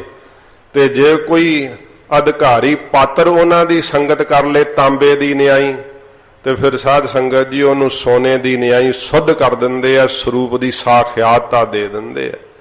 ਇਹ ਜਿਵੇਂ ਮਾਰਿਆ ਹੋਇਆ ਪਾਰਾ ਏਡਾ ਗੁਣਕਾਰੀ ਹੈ ਨਾ, ਇਵੇਂ ਗੁਰਮੁਖਾਂ ਦੀ ਸੰਗਤ ਏਡੀ ਗੁਣਕਾਰੀ ਹੈ। ਜਿਹਨੇ ਆਪਣਾ ਮਨ ਮਾਰ ਲਿਆ ਹੋਵੇ, ਗਨਕਾ ਨੂੰ ਸੱਚਖੰਡ ਪਹੁੰਚਾ ਦਿੱਤਾ ਸੀ ਸਾਧੂ ਦੀ ਸੰਗਤ ਨਹੀਂ। ਇੰਨੇ ਪਾਪ ਕੀਤੇ ਸੀਗੇ, ਸਾਰੀ ਉਮਰ ਪਾਪਾਂ ਵਿੱਚ ਹੀ ਸਾਧ ਸੰਗਤ ਜੀ ਬਤੀਤ ਕੀਤੀ ਸੀ, ਪਰ ਜਿਹੜੀ ਕਿਉਂਕਿ ਮਾਰੇ ਹੋਏ ਮਨ ਵਾਲੇ ਦੀ ਦਰਸ਼ਨ ਹੋ ਗਏ, ਉਹਦੀ ਸੰਗਤ ਹੋ ਗਈ, ਤੇ ਫਿਰ ਜਦੋਂ ਅੰਤ ਦਾ ਸਮਾਂ ਆਇਆ, ਗਈ ਬੈਕੁੰਠ ਵਿਮਾਨ ਚੜ, ਵਿਮਾਨ ਤੇ ਚੜ ਕੇ ਬੈਕੁੰਠ ਨੂੰ ਗਈ। ਨਰਕਾਂ ਵਿੱਚ ਨਾ ਖਾਧੋ ਸੁ ਗੋਤਾ, ਨਰਕਾਂ ਵਿੱਚ ਨਹੀਂ ਗੋਤਾ ਖਾਧਾ ਉਸ ਗਨਕਾ ਨੇ ਵੀ। ਇਹ ਮਾਰੇ ਹੋਏ ਮਨ ਦੇ ਗੁਣ ਹਨ, ਜਿਨ੍ਹਾਂ ਨੇ ਸਤਿਗੁਰੂ ਜੀ ਦੇ ਸ਼ਬਦ ਦੀ ਕਮਾਈ ਕੀਤੀ ਹੈ। ਸਾਧ ਸੰਗਤ ਜੀ ਜਿਹੜਾ ਮਨ ਹੈ ਇਹ ਬੁਰਾਈਆਂ ਨੂੰ ਛੱਡ ਨਹੀਂ ਪਾਉਂਦਾ, ਨਿਰਣਾ ਕਰ ਲੈਂਦਾ ਹੈ। ਜਦੋਂ ਆਪਾਂ ਸੰਗਤ ਕਰਦੇ ਆਂ ਤੇ ਸੁਣਦੇ ਆਂ ਕਿ ਇਹ ਬੁਰਾ ਕਰਮ ਹੈ, ਨਹੀਂ ਕਰਨਾ ਚਾਹੀਦਾ, ਜਾਂ ਥੋੜੀ ਸੋਝੀ ਆਉਣ ਨਾਲ ਪਤਾ ਲੱਗਣ ਲੱਗ ਪੈਂਦਾ ਹੈ ਕਿ ਮੇਰਾ ਮਨ ਕਿੱਥੇ ਤਿਲਕਦਾ, ਮੈਨੂੰ ਕਿਹੜੀਆਂ ਬੁਰੀਆਂ ਲਲਕਾਂ ਲੱਗੀਆਂ ਹੋਈਆਂ ਹਨ। ਛੱਡਣਾ ਵੀ ਚਾਹੁੰਦਾ ਹੈ ਪਰ ਛੱਡ ਨਹੀਂ ਪਾਉਂਦਾ। ਸੰਗਤ ਕਰਕੇ ਰੋਜ਼-ਰੋਜ਼ ਸੋਝੀ ਕਰਦਾ ਹੈ ਕਿ ਛੱਡਦਾ, ਪਰ ਜਦੋਂ ਫਿਰ ਇਹਦੇ ਸਾਹਮਣੇ ਉਹੋ ਜੀਆਂ ਚੀਜ਼ਾਂ ਆਉਂਦੀਆਂ, ਮਾਹੌਲ ਬਣਦਾ ਹੈ, ਫਿਰ ਨਹੀਂ ਛੱਡ ਪਾਉਂਦਾ। ਫਿਰ ਇਹਦੇ ਇੰਦਰੇ ਅਮੋੜ ਉਧਰ ਨੂੰ ਚਲੇ ਜਾਂਦੇ ਆ। ਉਹ ਕਿਉਂ? ਕਿਉਂਕਿ ਇਹ ਜੜ ਹੋਇਆ ਰਹਿੰਦਾ ਹੈ, ਮੂਰਖ ਬਣਿਆ ਰਹਿੰਦਾ ਹੈ, ਗੁਰੂ ਜੀ ਦੇ ਸ਼ਬਦ ਦੇ ਉੱਤੇ ਦ੍ਰਿੜਤਾ ਨਹੀਂ ਕਰਦਾ ਹੈ, ਸ਼ਬਦ ਦੀ ਕਮਾਈ ਨਹੀਂ ਕਰਦਾ ਹੈ, ਜਿਸ ਕਰਕੇ ਕਿ ਮਨ ਨੂੰ ਮਾਰ ਹੀ ਨਹੀਂ ਪਾਉਂਦਾ। ਮਨ ਨੂੰ ਮਾਰਨਾ ਤਾਂ ਭਾਈ ਕੋਈ ਸੂਰਬੀਰ ਹੈ ਫਿਰ, ਜਿਹੜਾ ਗੁਰੂ ਸਾਹਿਬ ਜੀ ਦੇ ਸਨਮੁਖ ਹੋ ਕਰਕੇ ਸਤਿਗੁਰੂ ਪਾਤਸ਼ਾਹ ਜੀ ਦੀ ਆਗਿਆ ਦਾ ਪਾਲਣ ਕਰਦਾ ਹੈ। ਜਦੋਂ ਆਪਣਾ ਮਨ ਰੂਪੀ ਪਾਰਾ ਹੀ ਗੁਰੂ ਜੀ ਦੇ ਹੱਥ ਵਿੱਚ ਦੇ ਦਿੱਤਾ, ਤਾਂ ਫਿਰ ਇਹ ਤਾਂ ਪੂਰੇ ਵੈਦ ਨੇ ਨਾ, ਮੇਰਾ ਵੈਦ ਗੁਰੂ ਗੋਬਿੰਦਾ। ਮਹਾਰਾਜ ਸਾਹਿਬ ਜੀ ਫਿਰ ਇਹੋ ਜਿਹੇ ਵੈਦ ਆਏ ਕਿ ਸਤਿਗੁਰੂ ਜੀ ਇਸ ਮਨ ਰੂਪੀ ਪਾਰੇ ਨੂੰ ਫਿਰ ਖਰਲ ਕਰਦੇ ਆ, ਸੰਪਟ ਦਿੰਦੇ ਆ, ਤੇ ਮਹਾਰਾਜ ਫਿਰ ਬ੍ਰਹਮ ਗਿਆਨ ਦੇ ਵਿੱਚ ਇਸ ਨੂੰ ਸੁੱਧ ਕਰ ਦਿੰਦੇ ਆ, ਤੁਰਿਆ ਅਵਸਥਾ ਦੇ ਅੰਦਰ ਟਿਕਾ ਦਿੰਦੇ ਆ। ਹਜੂਰ ਫਰਮਾਉਂਦੇ ਹਨ, ਮਨ ਸ਼ਬਦ ਮਰੈ ਬੁਝੈ ਜਨ ਸੋਏ। ਸ਼ਬਦ ਦੀ ਕਮਾਈ ਕਰਕੇ ਗੁਰੂ ਅਮਰਦਾਸ ਸਾਹਿਬ ਜੀ ਕਹਿੰਦੇ ਮਨ ਮਰਦਾ ਗੁਰਸਿੱਖੋ, ਇਹ ਉਹ ਜਨ ਬੁਝਦਾ ਹੈ ਜਿਹੜਾ ਗੁਰੂ ਜੀ ਦੇ ਚਰਨਾਂ ਵਿੱਚ ਸ਼ਬਦ ਦੀ ਦਾਤ ਪ੍ਰਾਪਤ ਕਰਦਾ ਹੈ। ਜਾਂ ਉਹ ਮਹਾਰਾਜ ਕਹਿੰਦੇ ਪੁੱਛਦਾ ਹੈ ਗੁਰੂ ਸਾਹਿਬ ਨੂੰ, ਜਿਹਨੂੰ ਕੋ ਗੁਰੂ ਸਾਹਿਬ ਦੀ ਕਿਰਪਾ ਨਾਲ ਲਗਨ ਲੱਗਦੀ ਹੈ, ਤੇ ਫਿਰ ਸ਼ਬਦ ਦੀ ਕਮਾਈ ਕਰਕੇ ਮਹਾਰਾਜ ਕਹਿੰਦੇ ਮਨ ਮਾਰਿਆ ਜਾਂਦਾ ਹੈ, ਨਹੀਂ ਤਾਂ ਮਨ ਨਹੀਂ ਮਰਦਾ, ਬੁਰਾ ਸੁਭਾਅ ਨਹੀਂ ਛੱਡਿਆ ਜਾਂਦਾ। ਇਹਦੀ ਲਲਕ ਉਦੋਂ ਹਟਦੀ ਹੈ ਜਦੋਂ ਇਹਨੂੰ ਸ਼ਬਦ ਚੋਂ ਰਸ ਆਉਣ ਲੱਗ ਪੈਂਦਾ। ਫਿਰ ਇਹ ਜਿਹੜੀਆਂ ਚੀਜ਼ਾਂ ਦਾ ਆਦੀ ਹੋਇਆ ਹੁੰਦਾ ਨਾ, ਉਹ ਆਦਤਾਂ ਆਪਣੇ ਆਪ ਹੀ ਛੁੱਟਦੀਆਂ, ਕਿਉਂਕਿ ਸ਼ਬਦ ਵਧੇਕ ਰਸ ਵਾਲਾ ਪ੍ਰਤੀਤ ਹੁੰਦਾ। ਪਹਿਲੋਂ ਕਮਾਈ ਕਰਨੀ ਪੈਂਦੀ ਹੈ ਮਨ ਨੂੰ ਮਾਰ ਕਰਕੇ, ਉਦੋਂ ਉਪਰਾਮ ਰਹਿੰਦਾ ਹੈ, ਦੁਖੀ ਰਹਿੰਦਾ ਹੈ, ਪਰ ਕਮਾਈ ਕਰਨੀ ਨਾ ਛੱਡੇ, ਗੁਰੂ ਸਾਹਿਬ ਤੇ ਨਿਸ਼ਚਾ ਨਾ ਛੱਡੇ। ਜਦੋਂ ਸ਼ਬਦ ਚੋਂ ਰਸ ਆਉਣ ਲੱਗ ਪੈਂਦਾ ਹੈ, ਫਿਰ ਸਮਝ ਲਓ ਕਿ ਮਨ ਮਰਨ ਲੱਗ ਪਿਆ, ਕਿਉਂਕਿ ਬੁਰਾਈਆਂ ਵੱਲ ਨੂੰ ਜਾਣੋਂ ਹਟ ਜਾਂਦਾ ਹੈ, ਹੋਰ ਰਸਾਂ ਤੋਂ ਹਟ ਜਾਂਦਾ ਹੈ। ਤੇ ਉਹ ਸੱਚੇ ਪਾਤਸ਼ਾਹ ਜੀ ਕਹਿੰਦੇ ਆ, ਸ਼ਬਦ ਦੀ ਕਮਾਈ ਨਾਲ ਜੋਗੀ ਰਾਜ ਜਿਹੜਾ ਮਨ ਮੈਂ ਮਾਰਿਆ ਜਾਂਦਾ ਹੈ, ਫਿਰ ਸਾਰੇ ਹੀ ਧੰਤਾਂ ਦੇ ਮਾਰਨ ਦਾ ਫਲ ਮਿਲ ਜਾਂਦਾ ਏ। ਮਨ ਸ਼ਬਦ ਮਰਾ ਬੂਝੈ ਜਨ ਸੋਏ। ਸੋਏ ਉਹੀ ਜਨ ਮਹਾਰਾਜ ਕਹਿੰਦੇ ਬੂਝੈ ਸਮਝ ਲੈਂਦਾ ਹੈ। ਜਿਹੜਾ ਸ਼ਬਦ ਦੀ ਕਮਾਈ ਕਰਕੇ ਆਪਣੇ ਮਨ ਨੂੰ ਮਾਰ ਲੈਂਦਾ ਹੈ ਨਾ, ਉਹ ਵਾਹਿਗੁਰੂ ਦੇ ਸਰੂਪ ਨੂੰ ਮਹਾਰਾਜ ਕਹਿੰਦੇ ਸਮਝਦਾ ਹੈ, ਗੁਰਾਂ ਦੁਆਰਾ ਗਿਆਨ ਅਸਥਿਤ ਹੋ ਜਾਂਦਾ ਏ।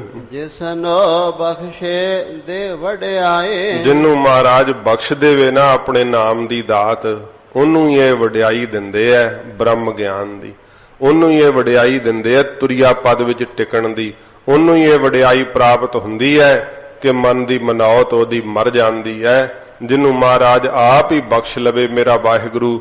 ਧੰਨ ਗੁਰੂ ਅਮਰਦਾਸ ਸਾਹਿਬ ਜੀ ਗਰੀਬ ਨਿਵਾਜ ਸੱਚੇ ਪਾਤਸ਼ਾਹ ਕਹਿੰਦੇ ਐ, ਇਹ ਤਾਂ ਮੇਰੇ ਵਾਹਿਗੁਰੂ ਦੀ ਬਖਸ਼ਿਸ਼ ਹੈ ਗੁਰਸਿੱਖੋ। ਜਿਹਨੂੰ ਬਖਸ਼ ਦਿੰਦਾ ਹੈ ਨਾ, ਜਿਹਦੇ ਗੁਨਾਹਾਂ ਨੂੰ ਬਖਸ਼ ਦਿੰਦਾ ਹੈ, ਜਿਹਦੇ ਉੱਤੇ ਆਪਣੀ ਬਖਸ਼ਿਸ਼ ਧਰ ਦਿੰਦਾ ਹੈ, ਉਹਨੂੰ ਇਹ ਵਡਿਆਈ ਪ੍ਰਾਪਤ ਹੁੰਦੀ ਹੈ ਮਨ ਦੇ ਮੰਦੇ ਸੁਭਾਅ ਨੂੰ ਮਾਰਨ ਦੀ। ਗੁਰ ਪ੍ਰਸਾਦ ਹਰ ਵਸੈ ਮਨ ਆਏ। ਗੁਰੂ ਸਾਹਿਬ ਦੀ ਪ੍ਰਸਾਦ ਕਿਰਪਾ ਨਾਲ ਹਰੀ ਮਨ 'ਚ ਹੀ ਆ ਕਰਕੇ ਵਸ ਜਾਂਦਾ ਹੈ। ਮਨ ਨਹੀਂ ਰਹਿੰਦਾ, ਫਿਰ ਹਰੀ ਦਾ ਰੂਪ ਹੀ ਹੋ ਜਾਂਦਾ ਹੈ। ਇਉਂ ਵਾਹਿਗੁਰੂ ਜੀ ਅੰਦਰ ਆ ਕਰਕੇ ਸਾਖਿਆਤ ਹੁੰਦੇ ਐ ਕਿ ਫਿਰ ਆਪਣਾ ਜਿਹੜਾ ਆਪਾ ਸਮਝਦਾ ਸੀ ਕਿ ਮੈਂ ਸਰੀਰ ਆ, ਉਹ ਵਿਸਰ ਜਾਂਦਾ ਹੈ। ਆਪਣਾ ਅਸਲ ਆਪਾ ਪਤਾ ਲੱਗ ਜਾਂਦਾ ਹੈ ਕਿ ਮੈਂ ਪ੍ਰਕਾਸ਼ ਰੂਪ ਆ, ਮੈਂ ਆਤਮਾ ਰੂਪ ਆ। ਤੇ ਫਿਰ ਬੜਾ ਹੀ ਖੁਸ਼ ਹੁੰਦਾ ਹੈ ਕਿ ਮੈਂ ਤਾਂ ਮਰਨ 'ਚ ਹੈ ਹੀ ਨਹੀਂ, ਮੈਂ ਤਾਂ ਜੰਮਣ 'ਚ ਹੈ ਹੀ ਨਹੀਂ।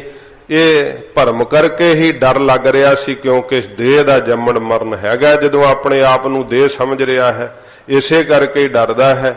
ਤੋ ਗੁਰੂ ਸਾਹਿਬ ਜੀ ਦੀ ਕਿਰਪਾ ਦੇ ਨਾਲ ਆਪਣੇ ਅਸਲ ਸਰੂਪ ਨੂੰ ਮਹਾਰਾਜ ਕਹਿੰਦੇ ਪਹਿਚਾਨ ਲੈਂਦਾ। ਇਸੇ ਪ੍ਰਕਾਰ ਹੀ ਗੁਰ ਪ੍ਰਸਾਦ ਹਰ ਵਸੈ ਮਨ ਆਏ। ਹਰੀ ਮਨ ਦੇ ਅੰਦਰ ਆ ਕਰਕੇ ਵਸ ਜਾਂਦਾ ਜਦੋਂ ਗੁਰੂ ਸਾਹਿਬ ਦੀ ਪ੍ਰਸਾਦ ਕਿਰਪਾ ਹੁੰਦੀ ਆ। ਵਿਸ਼ਰਾਮ ਦੇ ਕੇ ਮਹਾਰਾਜ ਫਰਮਾਉਂਦੇ ਹਨ, ਗੁਰਮੁਖ ਕਰਨੇ ਕਾਰ ਕਮਾਵੈ। ਜਿਹੜੇ ਗੁਰਮੁਖ ਹਨ ਉਹ ਪ੍ਰੇਮਾ ਭਗਤੀ ਦੀ ਕਰਨੀ ਕਮਾਉਂਦੇ ਐ, ਇਹੀ ਕਾਰ ਕਮਾਉਂਦੇ ਐ। ਉਹਨਾਂ ਦੀ ਕਾਰ ਕੀ ਹੈ? ਹਰ ਵੇਲੇ ਵਾਹਿਗੁਰੂ ਵਾਹਿਗੁਰੂ ਵਾਹਿਗੁਰੂ ਜਪਣਾ। ਜੇ ਕੋਈ ਆ ਜਾਏ ਉਹਨਾਂ ਕੋਲ, ਚਾਹੇ ਚੋਰ ਹੈ ਚਾਹੇ ਸਾਧ ਹੈ, ਕਹਿੰਦੇ ਭਾਈ ਵਾਹਿਗੁਰੂ ਜਪੋ, ਨਾਮ ਜਪੋ। ਇਹ ਗੁਰਮੁਖਾਂ ਦੀ ਕਰਨੀ ਹੈ, ਇਹੀ ਕਰਨੀ ਕਮਾਉਂਦੇ ਐ। ਮਹਾਰਾਜ ਕਹਿੰਦੇ ਹਨ ਤਾਂ ਇਸ ਗੁਰਮੁਖ ਗੁਰਮੁਖ ਕਰਨੇ ਕਾਰ ਕਮਾਵੈ। ਮੁਖੀ ਗੁਰੂ ਜੀ ਤੋਂ ਉਪਦੇਸ਼ ਲੈ ਕਰਕੇ ਮਹਾਰਾਜ ਕਹਿੰਦੇ ਜਦੋਂ ਭਾਈ ਭਗਤੀ ਦੀ ਕਾਰ ਜਿਹੜੀ ਆ ਉਹ ਕਮਾਉਣਾ ਕਰੇ, ਸੁਭ ਕਰਨੀ ਕਰਨਾ ਕਰੇ, ਤਾਂ ਇਸ ਮਨ ਕੇ ਸੋਝੀ ਪਾਵੈ। ਤਾਂ ਜਾ ਕਰਕੇ ਫਿਰ ਇਸ ਮਨ ਦੀ ਸੋਝੀ ਪੈਂਦੀ ਹੈ। ਇਸ ਤਨ ਮੈਂ ਮਨ ਕੋ ਗੁਰਮੁਖ ਦੇਖੈ। ਮਹਾਰਾਜ ਕਹਿੰਦੇ ਪਤਾ ਹੀ ਨਹੀਂ ਲੱਗਦਾ ਮਨ ਦਾ, ਤਾਂ ਕਿਹੜਾ ਕਿਸੇ ਸਾਧ ਸੰਗਤ ਜੀ ਇਹ ਐਕਸਰੇ 'ਚ ਆਉਂਦਾ ਹੈ। ਬੜੀਆਂ ਬੜੀਆਂ ਮਸ਼ੀਨਾਂ ਬਣਾ ਲਈਆਂ ਨੇ ਡਾਕਟਰਾਂ ਨੇ ਵੀ, ਪਰ ਮਨ ਨਹੀਂ ਕਿਸੇ ਐਕਸਰੇ 'ਚ ਆਉਂਦਾ। ਇਹ ਸੱਚੇ ਪਾਤਸ਼ਾਹ ਜੀ ਕਹਿੰਦੇ ਆ ਕਿ ਸ਼ਬਦ ਦੇ ਐਕਸਰੇ 'ਚ ਆ ਜਾਂਦਾ। ਜਦੋਂ ਸ਼ਬਦ ਦਾ ਅਭਿਆਸ ਕਰੀਏ ਨਾ, ਗੁਰੂ ਸਾਹਿਬ ਜੀ ਜਦੋਂ ਕਿਰਪਾ ਕਰਦੇ ਆ, ਫਿਰ ਸਾਧ ਸੰਗਤ ਜੀ ਗੁਰੂ ਸਾਹਿਬ ਜੀ ਦੇ ਸ਼ਬਦ ਦੀ ਕਮਾਈ ਨਾਲ ਇਸ ਮਨ ਨੂੰ ਪਕੜ ਲਈਦਾ ਹੈ। ਮਨ ਨੂੰ ਫਿਰ ਨੱਠਣ ਨਹੀਂ ਦਿੰਦੇ, ਇੱਧਰ ਉੱਧਰ ਭੱਜਣ ਨਹੀਂ ਦਿੰਦੇ, ਸ਼ਬਦ ਵਿੱਚ ਟਿਕਾ ਲੈਂਦੇ ਐ। ਤੋ ਸਤਿਗੁਰੂ ਜੀ ਕਹਿੰਦੇ ਜਿਹੜੇ ਗੁਰਮੁਖ ਭਗਤੀ ਦੀ ਕਰਨੀ ਕਮਾਉਂਦੇ ਐ, ਤਾਂ ਇਸ ਮਨ ਕੀ ਸੋਝੀ ਪਾਵੈ। ਤਾਂ ਉਹਨਾਂ ਨੂੰ ਇਸ ਮਨ ਦੀ ਸੋਝੀ ਪਤਾ ਲੱਗਦੀ ਹੈ ਕਿ ਇਹ ਚਲਾਕੀਆਂ ਕਿੱਥੇ ਕਰਦਾ ਹੈ, ਇਹ ਕਿੱਧਰ ਨੂੰ ਭੱਜਦਾ ਹੈ, ਇਹ ਕਿੰਨਾ ਜ਼ਿਆਦਾ ਸ਼ਾਤਰ ਹੈ।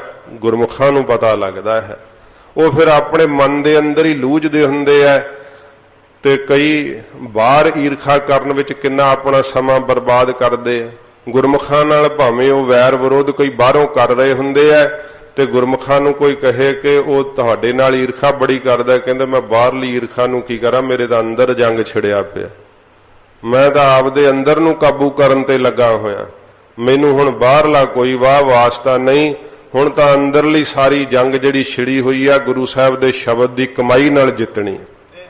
ਉਹ ਆਪਣੇ ਅੰਦਰ ਸਾਧ ਸੰਗਤ ਜੀ ਸੋਝੀ ਪੈ ਜਾਂਦੀ ਉਹਨਾਂ ਨੂੰ, ਇਸ ਕਰਕੇ ਉਹ ਬਾਹਰਲੇ ਝਗੜਿਆਂ ਝਮੇਲਿਆਂ ਨੂੰ ਛੱਡ ਦਿੰਦੇ ਆ, ਅੰਦਰਲਾ ਜਿਹੜਾ ਝਗੜਾ ਉਹਨੂੰ ਨਿਪਟਾਉਣ ਵਿੱਚ ਲੱਗੇ ਹੁੰਦੇ ਆ ਕਿ ਮਹਾਰਾਜ ਇਹ ਨਿਬੇੜੋ ਜਿਹੜਾ ਕਾਮ ਨੇ ਅੰਦਰ ਦੁੰਦਵਾਦ ਪਾਇਆ ਹੋਇਆ, ਸ਼ਬਦ ਸਪਰਸ਼ ਰੂਪ ਰਸ ਗੰਧ ਨੇ ਮੈਨੂੰ ਢਾ ਲਿਆ, ਮਹਾਰਾਜ ਛਡਾਓ ਇਹਨਾਂ ਤੋਂ। ਸ਼ਬਦ ਦੀ ਕਮਾਈ ਫਿਰ ਉਹਨੂੰ ਬਾਹਰ ਕੱਢਦੀ ਹੈ। ਸੱਚੇ ਪਾਤਸ਼ਾਹ ਜੀ ਮਹਾਰਾਜ ਕਹਿੰਦੇ ਉਹਨੂੰ ਸੋਝੀ ਪੈ ਜਾਂਦੀ ਹੈ। ਕਦੋਂ ਪੈਂਦੀ ਹੈ? ਜਦੋਂ ਹਰ ਵੇਲੇ ਕਰੇ ਵਾਹਿਗੁਰੂ ਵਾਹਿਗੁਰੂ ਵਾਹਿਗੁਰੂ। ਵੇਖ ਲਓ ਹੁਣ ਕਹਿੰਦੇ ਆ ਲਾਭ ਕੀ ਹੈ, ਤਾਂ ਗੁਰੂ ਅਮਰਦਾਸ ਸਾਹਿਬ ਜੀ ਦੱਸ ਰਹੇ ਆ, ਜੇ ਕੋਈ ਪ੍ਰੇਮਾ ਭਗਤੀ ਦੀ ਕਰਨੀ ਕਮਾਉਂਦਾ ਹੈ, ਵਾਹਿਗੁਰੂ ਵਾਹਿਗੁਰੂ ਜਪਦਾ ਹੈ, ਤਾਂ ਉਹਨੂੰ ਫਲ ਕੀ ਮਿਲਦਾ ਹੈ? ਤਾਂ ਇਸ ਮਨ ਕੀ ਸੋਝੀ ਪਾਵੈ, ਤਾਂ ਤਦੋਂ ਇਸ ਮਨ ਦੀ ਉਹਨੂੰ ਸੋਝੀ ਪੈਂਦੀ ਹੈ ਕਿ ਮਨ ਕੀ ਕਰ ਰਿਹਾ ਹੈ। ਫਿਰ ਪਤਾ ਲੱਗਦਾ ਹੈ ਕਿ ਇਹ ਤਾਂ ਪਕੜ 'ਚ ਹੀ ਨਹੀਂ ਆਉਂਦਾ ਹੈ, ਮੇਰਾ ਖੁਦ ਆਪਣਾ ਆਪ ਹੀ ਮੇਰੇ ਅਧੀਨ ਨਹੀਂ ਹੈਗਾ, ਬੇਵਸ ਹੋਇਆ ਪਿਆ ਹਾਂ, ਜਿਹੜਾ ਮਰਜ਼ੀ ਆ ਕਰਕੇ ਢਾ ਲੈਂਦਾ ਹੈ। ਇਸ ਕਰਕੇ ਫਿਰ ਇਹਨੂੰ ਸੋਝੀ ਪੈਣ ਲੱਗ ਪੈਂਦੀ ਹੈ।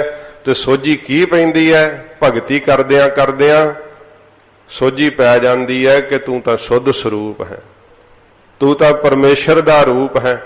ਇਹ ਫਿਰ ਗਿਆਨ ਦੁਆਰਾ ਉਸ ਨੂੰ ਸੋਝੀ ਪੈ ਜਾਂਦੀ ਹੈ। ਭਾਵ ਭਗਤੀ ਦੀ ਕਰਨੀ ਕਰਨੇ ਕਰਕੇ ਮਨ ਮੈਂ ਮਤ ਮੈਗਲ ਮਿਕਦਾਰਾ। ਸਤਿਗੁਰੂ ਜੀ ਕਹਿੰਦੇ ਮਨ ਮੈਂ ਮਤ, ਇਹ ਜਿਹੜਾ ਮਨ ਹੈ ਨਾ, ਫਾਰਸੀ ਵਿੱਚ ਸਾਧ ਸੰਗਤ ਜੀ ਮੈਂ ਸ਼ਰਾਬ ਨੂੰ ਕਹਿੰਦੇ ਆ।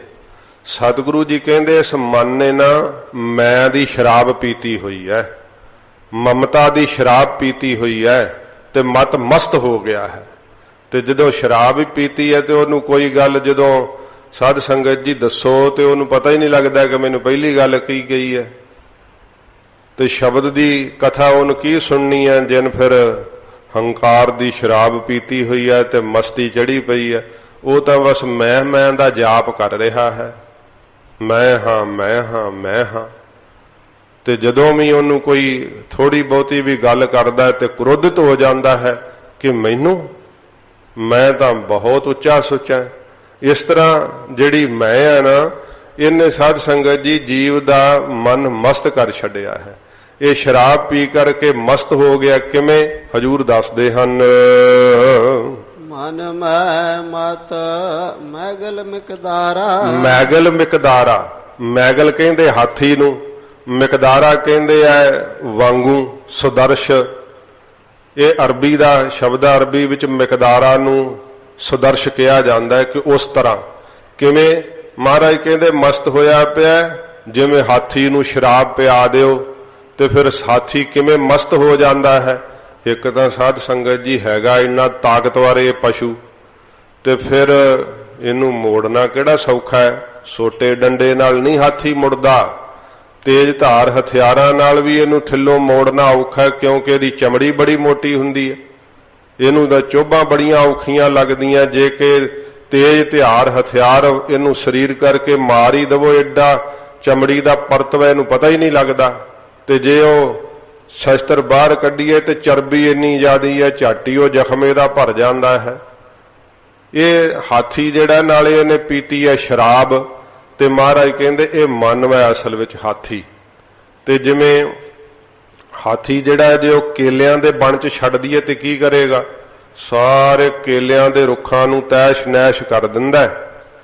ਇਹ ਜਿਹੜੇ ਸਾਧ ਸੰਗਤ ਜੀ ਗੁਣ ਹੈ ਨਾ ਧਾਰਨ ਕਰਦਾ ਜੀਵ, ਇਹ ਕੇਲਿਆਂ ਦੇ ਬਾਗ ਦੀ ਨਿਆਈ ਹੈ। ਤੇ ਮਨ ਜਦੋਂ ਹਾਥੀ ਦੀ ਨਿਆਈ ਬਣ ਜਾਂਦਾ, ਉਹ ਵੀ ਹੰਕਾਰ ਰੂਪੀ ਸ਼ਰਾਬ ਪੀ ਕੇ ਮਸਤ ਹੋ ਜੇ ਤੇ ਫਿਰ ਸਾਰੇ ਕੇਲਿਆਂ ਰੂਪੀ ਬਨ ਨੂੰ ਉਜਾੜ ਦਿੰਦਾ ਹੈ। ਭਾਵ ਸਾਰੇ ਗੁਣ ਅੰਦਰ ਤੈਸ਼ ਨੈਸ਼ ਕਰ ਦਿੰਦਾ, ਸਾਰੇ ਗੁਣ ਅੰਦਰੋਂ ਖਤਮ ਹੋ ਜਾਂਦੇ ਹੈ। ਜਦੋਂ ਇਹ ਹੰਕਾਰ ਦੀ ਸ਼ਰਾਬ ਪੀ ਕੇ ਮਸਤ ਹੋਇਆ ਪਿਆ ਹੈ ਤੇ ਦੱਸੋ ਸੋਝੀ ਕਿਵੇਂ ਪਵੇ? ਸੋਝੀ ਨਹੀਂ ਫਿਰ ਪੈਂਦੀ ਹੈ। ਘੜੀ ਪਲ ਸੰਗਤ ਕਰਦੇ ਵੀ ਹੈ ਤਾਂ ਵੀ ਅਸਰ ਥੋੜੋ ਪੈਂਦਾ। ਇਹ ਤਾਂ ਸੱਚੇ ਪਾਤਸ਼ਾਹ ਜੀ ਮਹਾਰਾਜ ਜਦੋਂ ਇਹ ਦੱਸਿਆ ਕਿ ਗੁਰਸਿੱਖੋ ਹਾਥੀ ਵਾਂਗੂ, ਹਾਥੀ ਦੇ ਸੁਦਰਸ਼ ਇਹ ਮਸਤ ਹੋਇਆ ਪਿਆ ਹੰਕਾਰ ਦੀ ਸ਼ਰਾਬ ਪੀ ਕਰਕੇ। ਤੇ ਸਿੱਖ ਤਾਂ ਬੜੇ ਘਬਰਾਏ, ਮਹਾਰਾਜ ਕਿਰਪਾ ਕਰਕੇ ਦੱਸੋ ਫਿਰ ਇਹ ਮਹਾਰਾਜ ਏਡਾ ਅਮੋੜ ਮਨ, ਹਾਥੀ ਤਾਂ ਕਿਸੇ ਦੇ ਕਾਬੂ ਨਹੀਂ ਆਉਂਦਾ, ਉਹੀ ਹਾਥੀ ਭੂਤਰ ਜਾਣ ਤਾਂ ਉਹ ਕਿੱਡੇ ਭਿਆਨਕ ਹੁੰਦੇ ਆ, ਕਈ ਕਈ ਜੀ ਮਾਰ ਦਿੰਦੇ ਆ। ਇਹ ਮਨ ਅੰਦਰ ਭੂਤਰਿਆ ਹੋਇਆ ਪਤਾ ਨਹੀਂ ਕਿੰਨਿਆਂ ਕਦੇ ਮਨਾਂ ਨੂੰ ਸਾਧ ਸੰਗਤ ਜੀ ਮਾਰਦਾ ਹੈ, ਕਿੰਨਿਆਂ ਕੁ ਜੀਆਂ ਦਾ ਨੁਕਸਾਨ ਕਰਦਾ, ਕਿੰਨਾ ਕੁ ਸਮਾਜ ਦੇ ਅੰਦਰ ਗੰਧਲਾਪੁਣਾ ਪੈਦਾ ਕਰਦਾ।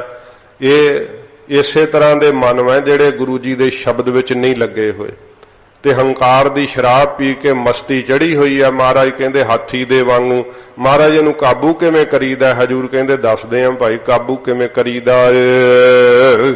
ਗੁਰ ਅੰਕਸ ਮਾਰ ਜਿਵਾਲਣ ਹਾਰਾ। ਸਤਿਗੁਰੂ ਜੀ ਕਹਿੰਦੇ ਭਾਈ ਗੁਰੂ ਸਾਹਿਬ ਜੀ ਨਾ ਸ਼ਬਦ ਦਾ ਅੰਕੁਸ਼ ਕੁੰਡਾ ਮਾਰ ਕਰਕੇ ਇਹ ਮਨ ਰੂਪੀ ਹਾਥੀ ਨੂੰ ਸਤਿਗੁਰੂ ਜੀ ਕਹਿੰਦੇ ਭਾਈ ਜਿਵਾਉਣ ਵਾਲੇ ਐ, ਭਾਵ ਇਹਦੀ ਮਸਤੀ ਲਾਹ ਕਰਕੇ ਇਸ ਨੂੰ ਹੋਸ਼ ਵਿੱਚ ਲਿਆਉਣ ਵਾਲੇ ਐ ਗੁਰੂ ਸਾਹਿਬ ਜੀ। ਹਸਤੀ ਸਿਰ ਜਿਉ ਅੰਕਸ ਹੈ, ਅਹਰਣ ਜਿਉ ਸਿਰ ਦੇ, ਮਨ ਤਨ ਆਗਾ ਰਾਖ ਕੈ, ਉਭੀ ਸੇਵ ਕਰੇ। ਇਹ ਹੁਣ ਮਨ ਰੂਪੀ ਹਾਥੀ ਹੈ ਸਾਧ ਸੰਗਤ ਜੀ, ਇਹਦੇ ਉੱਤੇ ਸ਼ਬਦ ਦਾ ਕੁੰਡਾ ਵੱਜਦਾ ਹੈ ਨਾ, ਜਦੋਂ ਮਹਾਰਾਜ ਜੀ ਦੇ ਸ਼ਬਦ ਨੂੰ ਜਿਹੜਾ ਦਿਲ ਦੇ ਅੰਦਰ ਸਹਾਰਨਾ ਹੈ ਨਾ, ਇਹ ਕੁੰਡਾ ਵੱਜਣਾ ਹੈ। ਜਿਵੇਂ ਜਿਵੇਂ ਉਹ ਹਾਥੀ ਦੇ ਨਾ ਕੰਨ ਲਾਗੇ ਨਰਮ ਥਾਂ ਹੁੰਦਾ, ਸਿਰ ਦੇ ਉੱਤੇ ਮਹਾਵਤ ਬੈਠਾ ਹੁੰਦਾ ਬਿਲਕੁਲ, ਤੇ ਹਾਥੀ ਨੂੰ ਜਿੱਧਰ ਨੂੰ ਮੋੜਨਾ ਹੁੰਦਾ ਨਾ, ਉਹ ਕੁੰਡਾ ਸਾਧ ਸੰਗਤ ਜੀ ਉਹਦੇ ਅੱਗੇ ਤਿੱਖੀ ਆਰ ਹੁੰਦੀ ਹੈ। ਇੱਕ ਛੋਟਾ ਕੁੰਡਾ ਹੁੰਦਾ, ਇੱਕ ਵੱਡਾ ਕੁੰਡਾ ਹੁੰਦਾ, ਥੱਲੋਂ ਪਕੜਨ ਵਾਲਾ ਹੁੰਦਾ ਉਹ। ਤੇ ਜਦੋਂ ਮਹਾਵਤ ਮੋੜਨਾ ਹੁੰਦਾ ਨਾ ਹਾਥੀ ਨੂੰ, ਉਹਦੇ ਕੰਨ ਦੇ ਲਾਗੇ ਨਰਮ ਥਾਂ ਤੇ ਕੁੰਡਾ ਮਾਰਦਾ, ਹਾਥੀ ਨੂੰ ਪਤਾ ਲੱਗਦਾ ਕਿ ਇੱਧਰ ਨੂੰ ਮੁੜਨਾ, ਮੁੜ ਜਾਂਦਾ। ਫਿਰ ਜਿਵੇਂ ਹਾਥੀ ਨੂੰ ਚਲਾਉਂਦੇ ਆ ਮਹਾਵਤ ਉਵੇਂ ਚੱਲਦਾ ਹੈ। ਇਉਂ ਸਾਧ ਸੰਗਤ ਜੀ ਜਿਹੜੇ ਫਿਰ ਸ਼ਬਦ ਦੇ ਕੁੰਡੇ ਨੂੰ ਸਹਾਰਦੇ ਆ ਨਾ, ਉਹਨਾਂ ਨੂੰ ਪਤਾ ਲੱਗ ਜਾਂਦਾ ਹੈ ਕਿ ਨਹੀਂ, ਭਾਵੇਂ ਕਿ ਮਨ ਚਾਹੁੰਦਾ ਹੁੰਦਾ ਕਿ ਵਿਸ਼ਿਆਂ ਦਾ ਬਨ ਹੈ ਜਾ ਵੜੀਏ, ਇਹਦੇ 'ਚ ਕੇਲਿਆਂ ਦਾ ਬਨ ਹੈ ਜਾ ਵੜੀਏ, ਤੈਸ਼ ਨੈਸ਼ ਕਰੀਏ, ਪਰ ਜਿਹੜੇ ਸ਼ਬਦ ਦਾ ਕੁੰਡਾ ਮਾਰਦੇ ਆ ਕਿ ਨਾ ਇੱਧਰ ਨਹੀਂ ਤੈਨੂੰ ਜਾਣ ਦੇਣਾ, ਫਿਰ ਨਹੀਂ ਸਾਧ ਸੰਗਤ ਜੀ ਉਹ ਭਾਵੇਂ ਕਿੰਨਾ ਮਨ ਜ਼ੋਰ ਲਾਵੇ ਪਰ ਉਹ ਸ਼ਬਦ ਦੇ ਕੁੰਡੇ ਨਾਲ ਮੋੜ ਲਿਆਉਂਦੇ ਆ। ਸੱਚੇ ਪਾਤਸ਼ਾਹ ਜੀ ਦੇ ਸ਼ਬਦ ਦੇ ਕੁੰਡੇ ਨੂੰ ਜਿਹੜੇ ਸਹਾਰਦੇ ਆ ਨਾ, ਗੁਰੂ ਸਾਹਿਬ ਹਨ ਇਹ ਅੰਕੁਸ਼ ਲਾਉਣ ਵਾਲੇ। ਤੇ ਜਿਨ੍ਹਾਂ ਨੇ ਗੁਰੂ ਸਾਹਿਬ ਦੇ ਸ਼ਬਦ ਦਾ ਅੰਕੁਸ਼ ਹੀ ਨਹੀਂ ਰੱਖਿਆ, ਕੁੰਡਾ ਹੀ ਨਹੀਂ ਰੱਖਿਆ, ਅੱਖਾਂ ਜਿੱਧਰ ਮਰਜੀ ਤੁਰੀਆਂ ਫਿਰਦੀਆਂ ਨੇ, ਜਿੱਧਰ ਮਰਜੀ ਮਨ ਤੁਰਿਆ ਫਿਰਦਾ ਹੈ, ਬੈਠਾ ਹੋਇਆ ਹੀ ਜੇ ਅੱਖਾਂ ਕਰਕੇ ਵਕਾਰ ਨਹੀਂ ਪ੍ਰਾਪਤ ਤੇ ਫੁਰਨਿਆਂ ਕਰਕੇ ਰਚਨਾ ਰਚੀ ਹੁੰਦੀ। ਇਹੋ ਜਿਹਾ ਭੈੜਾ ਮਨ, ਇਹ ਕਿਤੇ ਬੈਠਾ ਕਿਹੋ ਜੀਆਂ ਆਪਣੇ ਅੰਦਰ ਸੰਕਲਪ ਤੇ ਫੁਰਨੇ ਉਠਾਉਂਦਾ ਹੈ, ਇਹ ਬਾਹਰਲ ਕਿਸੇ ਨੂੰ ਕੀ ਪਤਾ ਹੈ। ਤੇ ਜਿਹੜੇ ਗੁਰਮੁਖ ਸ਼ਬਦ ਦਾ ਕੁੰਡਾ ਕੋਲ ਹੁੰਦਾ ਹੈ, ਉਸੇ ਵੇਲੇ ਮਹਾਰਾਜ ਦੇ ਸ਼ਬਦ ਨਾਲ ਆਪਣੇ ਮਨ ਨੂੰ ਹੋੜਦੇ ਆ, ਸ਼ਬਦ ਦਾ ਕੁੰਡਾ ਮਾਰ ਕਰਕੇ ਇਸ ਨੂੰ ਗੁਰਮਤ ਦੇ ਰਾਹ ਤੋਰਦੇ ਆ ਕਿ ਨਾ ਪੁੱਠੇ ਰਾਹ ਵਕਾਰਾਂ ਵਾਲੇ ਰਾਹ ਨਹੀਂ ਜਾਣਾ, ਚੱਲ ਗੁਰਮਤ ਦੇ ਸਿੱਧੇ ਰਸਤੇ ਤੇ ਤੁਰ। ਤੇ ਫਿਰ ਮਹਾਰਾਜ ਸਾਹਿਬ ਜੀ ਦੀ ਕਿਰਪਾ ਨਾਲ ਇਹ ਮਰਿਆ ਹੋਇਆ ਮਨ ਜਿਹੜਾ ਵਕਾਰਾਂ ਦੇ ਕਰਕੇ ਨਾਮ ਵੱਲੋਂ ਮਰ ਗਿਆ ਸੀ, ਜਿਉ ਪੈਂਦਾ ਫਿਰ। ਤੇ ਜਦੋਂ ਜੀ ਪਵੇ ਫਿਰ ਸੋਝੀ ਆ ਜਾਂਦੀ। ਸ਼ਰਾਬੀ ਨੂੰ ਜਦੋਂ ਹੋਸ਼ ਆ ਜਾਏ ਤੇ ਉਹਨੂੰ ਪੁੱਛੇ ਤੂੰ ਰਾਤ ਇਉਂ ਕੀਤਾ ਸੀ, ਉਹ ਨਾ ਮੈਂ ਤਾਂ ਕੀਤਾ ਹੀ ਨਹੀਂ, ਭਾਵੇਂ ਸਾਰੇ ਟੱਬਰ ਨੂੰ ਗਾਲਾਂ ਕੱਢੀਆਂ ਹੋਣ, ਤੇ ਉਹ ਕਹਿੰਦਾ ਨਾ ਮੈਨੂੰ ਤਾਂ ਪਤਾ ਨਹੀਂ, ਮੈਂ ਤਾਂ ਕੀਤਾ ਨਹੀਂ। ਬੜੇ ਭਲੇ ਮਾਨਸ ਬਣ ਜਾਂਦੇ ਜਦੋਂ ਨਥਾ ਲੱਤ ਜਾਂਦਾ। ਇਸੇ ਤਰ੍ਹਾਂ ਨਸ਼ਾ ਹੀ ਚੜਿਆ ਹੋਇਆ ਹੰਕਾਰ ਦਾ ਮਨ ਰੂਪੀ ਹਾਥੀ ਨੂੰ, ਇਹ ਪਤਾ ਹੀ ਨਹੀਂ ਕੀ ਕੀ ਕਰੀ ਜਾਂਦਾ। ਜਦੋਂ ਗੁਰੂ ਸਾਹਿਬ ਦੇ ਸ਼ਬਦ ਦੀ ਕਮਾਈ ਕਰਨ ਨਾਲ, ਗੁਰੂ ਜੀ ਦੇ ਸ਼ਬਦ ਦੇ ਕੁੰਡੇ ਨਾਲ ਇਹ ਨਸ਼ਾ ਲੱਥਦਾ ਨਾ, ਫਿਰ ਇਹਨੂੰ ਪਤਾ ਲੱਗਦਾ ਓਹੋ ਇਹ ਕੀ ਵਰਤ ਰਿਹਾ ਸੀਗਾ, ਉਹ ਚੇਤਾ ਹੀ ਭੁੱਲਿਆ ਹੁੰਦਾ। ਤੇ ਫਿਰ ਇਉਂ ਸੁਪਨੇ ਵਾਂਗ ਸਭ ਕੁਝ ਭੁਲਾ ਕੇ ਮਹਾਰਾਜ ਦੇ ਸ਼ਬਦ ਵਿੱਚ ਜਾਗ ਪੈਂਦਾ ਹੈ। ਇਉਂ ਸੱਚੇ ਪਾਤਸ਼ਾਹ ਜੀ ਕਹਿੰਦੇ ਹਨ, ਗੁਰ ਅੰਕਸ਼ ਮਾਰ ਜਿਵਾਲਣ ਹਾਰਾ। ਗੁਰੂ ਸਾਹਿਬ ਜੀ ਸ਼ਬਦ ਦਾ ਅੰਕੁਸ਼ ਕੁੰਡਾ ਮਾਰ ਕਰਕੇ ਫਿਰ ਇਹਨੂੰ ਜਿਵਾਲ ਲੈਂਦੇ ਆ ਸ਼ਬਦ ਦੇ ਅੰਦਰ, ਨਾਮ ਦੇ ਅੰਦਰ, ਵਕਾਰਾਂ ਵੱਲੋਂ, ਇਹ ਸੰਸਾਰ ਦੇ ਸੁੱਖਾਂ ਵੱਲੋਂ ਮਾਰ ਦਿੰਦੇ ਆ ਸੱਚੇ ਪਾਤਸ਼ਾਹ। ਮਨ ਅਸਾਧ ਸਾਧ ਹੈ ਜਨ ਕੋਏ। ਹਜ਼ੂਰ ਗੁਰੂ ਅਮਰਦਾਸ ਸਾਹਿਬ ਜੀ ਕਹਿੰਦੇ ਸਿੱਖੋ ਮਨ ਅਸਾਧ ਵੈ, ਜਿਵੇਂ ਅਸਾਧ ਬਿਮਾਰੀਆਂ ਹੁੰਦੀਆਂ ਨੇ, ਕੋੜ ਦੀ ਹੁੰਦੀ ਹੈ, ਤਦਬਕ ਦੀ, ਆਦਿਕ ਦੀ ਬਿਮਾਰੀ, ਕੋਈ ਇਹੋ ਜਿਹੇ ਸਾਧ ਸੰਗਤ ਜੀ ਅਸਾਧ ਰੋਗ ਹੈ ਜਿਹੜੇ ਹਟਦੇ ਹੀ ਨਹੀਂ। ਤੇ ਇਹ ਤਾਂ ਭਾਵੇਂ ਵੈਦਾਂ ਨੇ ਦਵਾਈਆਂ ਬਣਾਈਆਂ ਹੋਈਆਂ ਨੇ, ਪਰ ਮਨ ਇਹੋ ਜਿਹਾ ਅਸਾਧ ਹੈ, ਇਹ ਇਹੋ ਜਿਹਾ ਅਸਾਧ ਰੋਗ ਚਿੰਬੜਿਆ ਕਿ ਇਹ ਨਹੀਂ ਸਾਧਿਆ ਜਾਂਦਾ। ਬੜਾ ਦੁਸਤਰ ਹੈ, ਬੜਾ ਕਠਨ ਹੈ। ਸਤਿਗੁਰੂ ਜੀ ਕਹਿੰਦੇ ਮਨ ਅਸਾਧ ਸਾਧੈ ਜਨ ਕੋਏ। ਕੋਈ ਜਨ ਵਿਰਲਾ ਇਸ ਮਨ ਨੂੰ ਸਾਧਦਾ ਹੈ, ਮਨ ਨੂੰ ਮਾਰਦਾ ਹੈ, ਮਨ ਨੂੰ ਸੁੱਧ ਕਰਦਾ ਹੈ। ਇਹਦਾ ਬੜਾ ਕਠਨ ਹੈ, ਬੜਾ ਦੁਸਤਰ ਹੈ ਇਸ ਦਾ ਮਾਰਨਾ। ਅਚਰ ਚਰੈ ਤਾਂ ਨਿਰਮਲ ਹੋਏ। ਸੱਚੇ ਪਾਤਸ਼ਾਹ ਜੀ ਮਹਾਰਾਜ ਕਹਿੰਦੇ ਭਾਈ ਅਚਰ ਚਰੈ, ਵਾਹਿਗੁਰੂ ਦੇ ਭਾਵ ਭਗਤੀ ਵਾਲੇ ਰਸਤੇ ਤੇ ਅਚਰ ਚੱਲਿਆ ਨਹੀਂ ਜਾਂਦਾ, ਪਰ ਜਦੋਂ ਚਰੈ ਚੱਲਣ ਲੱਗ ਪਵੇ, ਅਚਰ ਚਰੈ, ਅਚਰ ਚਰੈ ਤਾਂ ਨਿਰਮਲ ਹੋਏ, ਤਾਂ ਨਿਰਮਲ ਹੋ ਜਾਂਦਾ। ਫਿਰ ਵਾਹਿਗੁਰੂ ਦੀ ਭਾਵ ਭਗਤੀ ਦੇ ਮਾਰਗ ਤੇ ਚੱਲਿਆ ਨਹੀਂ ਜਾਂਦਾ, ਅਚਰ ਵੈ, ਉੱਥੇ ਚੱਲਣਾ ਔਖਾ ਵੈ। ਸੰਸਾਰ ਦੇ ਲੋਕ ਹੀ ਤਾਨੇ ਮਾਰਨ ਲੱਗ ਪੈਂਦੇ ਆ, ਸਮਾਜ ਨਾਲੋਂ ਨਾਤਾ ਟੁੱਟਣ ਲੱਗ ਪੈਂਦਾ ਹੈ, ਕਿਉਂਕਿ ਇੱਥੇ ਤਾਂ ਲੋਕਾਚਾਰੀ ਹੈ। ਤੇ ਵਾਹਿਗੁਰੂ ਦੀ ਭਗਤੀ ਜੇ ਕਰਨੀ ਹੈ ਤੇ ਲੋਕਾਚਾਰੀ ਤੋਂ ਵੀ ਫਿਰ ਟੁੱਟਣਾ ਹੀ ਪੈਂਦਾ ਹੈ, ਸੰਸਾਰ ਵੱਲੋਂ ਨਾਤਾ ਤੋੜਨਾ ਹੀ ਪੈਂਦਾ ਹੈ। ਇਧਰ ਤੁਰਿਆ ਨਹੀਂ ਜਾਂਦਾ, ਪਰ ਜੇ ਤੁਰਨ ਲੱਗ ਪਵੇ ਤੇ ਫਿਰ ਮਨ ਨਿਰਮਲ ਹੁੰਦਾ। ਇਸੇ ਪ੍ਰਕਾਰ ਹੀ ਅਚਰ ਚਰੈ ਤਾਂ ਨਿਰਮਲ ਹੋਏ। ਅਚਰ ਦਾ ਭਾਵ ਹੁੰਦਾ ਹੈ ਕਿ ਨਾਸ਼ ਕਰ ਦੇਣਾ। ਅਚਰ ਜਿਹੜੇ ਨਹੀਂ ਨਾਸ਼ ਹੋਣ ਵਾਲੇ, ਚਰਨ ਦਾ ਭਾਵ ਹੁੰਦਾ ਹੈ ਕਿ ਨਾਸ਼ ਕਰਨਾ। ਅਚਰ ਜਿਹੜੇ ਨਹੀਂ ਨਾਸ਼ ਹੁੰਦੇ ਉਹ ਕੀ ਹਨ? ਕਾਮ, ਕ੍ਰੋਧ, ਲੋਭ, ਮੋਹ, ਹੰਕਾਰ। ਮਹਾਰਾਜ ਕਹਿੰਦੇ ਅਚਰ ਚਰੈ ਤਾਂ ਸਿੱਧ ਹੋਈ, ਸਿੱਧੀ ਤੇ ਬੁੱਧ ਪਾਈ, ਪ੍ਰੇਮ ਕੇ ਸਰ ਲਾਗੇ ਤਨ ਭੀਤਰ, ਤਾਂ ਭ੍ਰਮ ਕਾਟਿਆ ਜਾਈ। ਅਚਰ ਚਰੈ ਜਿਹੜੇ ਨਾ ਮਾਰੇ ਜਾਣ ਵਾਲੇ ਵਕਾਰ ਹਨ ਨਾ, ਉਹਨਾਂ ਨੂੰ ਚਰ ਜਾਵੇ, ਅਭਾਵ ਕਰ ਦੇਵੇ, ਤੇ ਫਿਰ ਕੀ ਹੁੰਦਾ? ਮਨ ਨਿਰਮਲ ਹੋਈ। ਮਨ ਸਾਧ ਸੰਗਤ ਜੀ ਫਿਰ ਜਿਹੜਾ ਹੈ ਨਾ ਉਹ ਨਿਰਮਲ ਹੋ ਜਾਂਦਾ ਹੈ, ਪਵਿੱਤਰ ਹੋ ਜਾਂਦਾ ਹੈ। ਸੱਚੇ ਪਾਤਸ਼ਾਹ ਜੀ ਮਹਾਰਾਜ ਕਹਿੰਦੇ ਜਿਉਂ ਸੰਸਾਰ ਦੇ ਅੰਦਰ ਜਿਹੜਾ ਚੱਲਣ ਦਾ ਸੁਭਾਅ ਬਣਾਇਆ ਹੋਇਆ ਸੀ, ਵਕਾਰਾਂ ਵੱਲ ਚੱਲਦਾ ਸੀ, ਉਧਰੋਂ ਅਚਰ ਰੋਕ ਲਵੇ, ਸੰਸਾਰ ਦੀ ਚਾਲੀ ਨਾ ਚੱਲੇ, ਤੇ ਫਿਰ ਕੀ ਹੁੰਦਾ? ਨਿਰਮਲ ਹੋਈ। ਮਨ ਨਿਰਮਲ ਹੋ ਜਾਂਦਾ, ਪਵਿੱਤਰ ਹੋ ਜਾਂਦਾ ਹੈ। ਜੇ ਸੰਸਾਰ ਦੀਆਂ ਹੀ ਚਾਲਾਂ ਚੱਲਦਾ ਰਹੇ ਕਿ ਫਲਾਣੇ ਨੇ ਇਉਂ ਕੀਤਾ, ਸਾਨੂੰ ਵੀ ਇਉਂ ਕਰਨਾ ਚਾਹੀਦਾ ਹੈ। ਸੰਸਾਰ ਦੇ ਅੰਦਰ ਅੱਜ ਲੋਕ ਵੇਖਾ ਵੇਖੀ ਜਿਉਂਦੇ ਆ, ਚਾਹੇ ਆਪਣਾ ਕਿੰਨਾ ਨੁਕਸਾਨ ਕਰ ਲੈਣ, ਪਰ ਗੁਆਂਢੀ ਵੱਲ ਵੇਖ ਕੇ ਸ਼ਰੀਕਾ ਜ਼ਰੂਰ ਕਰਦੇ। ਤੇ ਰਿਸ਼ਤੇਦਾਰੀਆਂ ਵੀ ਸ਼ਰੀਕੇ 'ਚ ਹੀ ਸਾਧ ਸੰਗਤ ਜੀ ਕੀ ਹੈ ਕਿ ਉਹ ਆਪਣਾ ਸਮਾਂ ਉਧਰ ਹੀ ਬਰਬਾਦ ਕਰ ਛੱਡਦੇ ਆ, ਭਜਨ ਕਰਨ 'ਚ ਨਹੀਂ ਲਾਉਂਦੇ। ਉਹਨੇ ਕੀ ਕਿਹਾ, ਮੈਂ ਕੀ ਜਵਾਬ ਦੇਣਾ, ਉਹਨਾਂ ਨੇ ਘਰ ਕਿਹੋ ਜੀ ਚੀਜ਼ ਲਿਆਂਦੀ, ਅਸੀਂ ਕੀ ਲਿਆਉਣੀ। ਇਹ ਨਹੀਂ ਵੇਖਣਾ ਕਿ ਸਾਡੀ ਇੰਨੀ ਸਮਰੱਥਾ ਨਹੀਂ, ਸਾਨੂੰ ਸਿਦਕ ਰੱਖਣਾ ਚਾਹੀਦਾ। ਗੁਰਮੁਖ ਜਿਹੜੇ ਆ ਉਹ ਸੰਸਾਰ ਦੀ ਚਾਲੀ ਨਹੀਂ ਚੱਲਦੇ, ਸੰਸਾਰ ਦੀ ਚਾਲੀ ਚੱਲਣ ਵੱਲੋਂ ਅਚਾਰ ਹੋ ਜਾਂਦੇ ਆ, ਉਧਰੋਂ ਪਿੰਗਲੇ ਹੋ ਜਾਂਦੇ ਆ, ਰੱਬ ਦੀ ਭਗਤੀ ਵੱਲ ਚੱਲ ਪੈਂਦੇ ਆ। ਜਦੋਂ ਸੰਸਾਰ ਦੇ ਵਕਾਰਾਂ ਵੱਲੋਂ ਚੱਲਣੋਂ ਹਟ ਜਾਵੇ ਮਨ ਤੇ ਭਗਤੀ ਵੱਲ ਚੱਲ ਪਵੇ ਤਾਂ ਨਿਰਮਲ ਹੋਈ। ਗੁਰੂ ਅਮਰਦਾਸ ਸਾਹਿਬ ਜੀ ਕਹਿੰਦੇ ਫਿਰ ਭਾਈ ਨਿਰਮਲ ਪਵਿੱਤਰ ਹੋ ਜਾਂਦਾ ਮਨ। ਗੁਰਮੁਖ ਇਹੋ ਮਨ ਲਿਆ ਸਵਾਰ। ਧੰਨ ਹਨ ਗੁਰਮੁਖ ਜਿਨ੍ਹਾਂ ਨੇ ਸਤਿਗੁਰਾਂ ਜੀ ਦੇ ਚਰਨੀ ਲੱਗ ਕਰਕੇ ਆਪਣੇ ਮਨ ਨੂੰ ਸਵਾਰ ਲਿਆ ਹੈ, ਮਨ ਨੂੰ ਕੁੱਟਿਆ ਹੈ।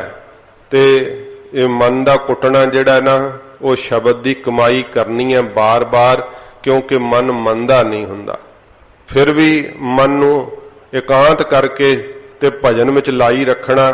ਕਦੇ ਉਹ ਦਿਨ ਆਉਂਦਾ ਹੈ ਜਦੋਂ ਫਿਰ ਸਤਿਗੁਰੂ ਜੀ ਦੀ ਕਿਰਪਾ ਵਰਤਦੀ ਹੈ, ਇਹੋ ਜਿਹਾ ਆਨੰਦ ਤੇ ਸੁਖ ਬਣਦਾ ਹੈ ਕਿ ਫਿਰ ਸਾਧ ਸੰਗਤ ਜੀ ਸਾਰੇ ਹੀ ਸੰਸਾਰ ਦੇ ਸੁਖ ਭੁੱਲ ਜਾਂਦੇ ਹੈ।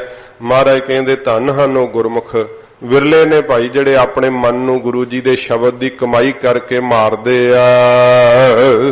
ਹਉਮੈ ਵਿੱਚ ਤਜੇ ਵਿਕਾਰ। ਆਪਣੇ ਅੰਦਰੋਂ ਹਉਮੈ ਦੇ ਸਹਿਤ ਸਾਰੇ ਵਿਕਾਰਾਂ ਨੂੰ ਤਜ ਦਿੰਦੇ ਆ, ਬਾਹਰ ਹੀ ਸਿੱਟ ਦਿੰਦੇ ਆ। ਇਹ ਕੂੜ ਕਬਾੜ ਹੀ ਜੀਵ ਚੱਕੀ ਫਿਰਦਾ ਹੈ, ਇੰਨੀ ਗੰਦਗੀ ਹੀ ਆਪਣੇ ਨਾਲ ਚੱਕੀ ਫਿਰਦਾ ਹੈ। ਗੁਰਮੁਖ ਸ਼ਬਦ ਦੀ ਕਮਾਈ ਕਰਕੇ ਸਾਰਾ ਕੂੜਾ ਕਰਕਟ ਬਾਹਰ ਤੱਜ ਦਿੰਦੇ ਆ, ਸਿੱਟ ਦਿੰਦੇ ਆ, ਸਫਾਈ ਕਰ ਲੈਂਦੇ ਆਪਣੇ ਮਨ ਦੇ ਅੰਦਰ।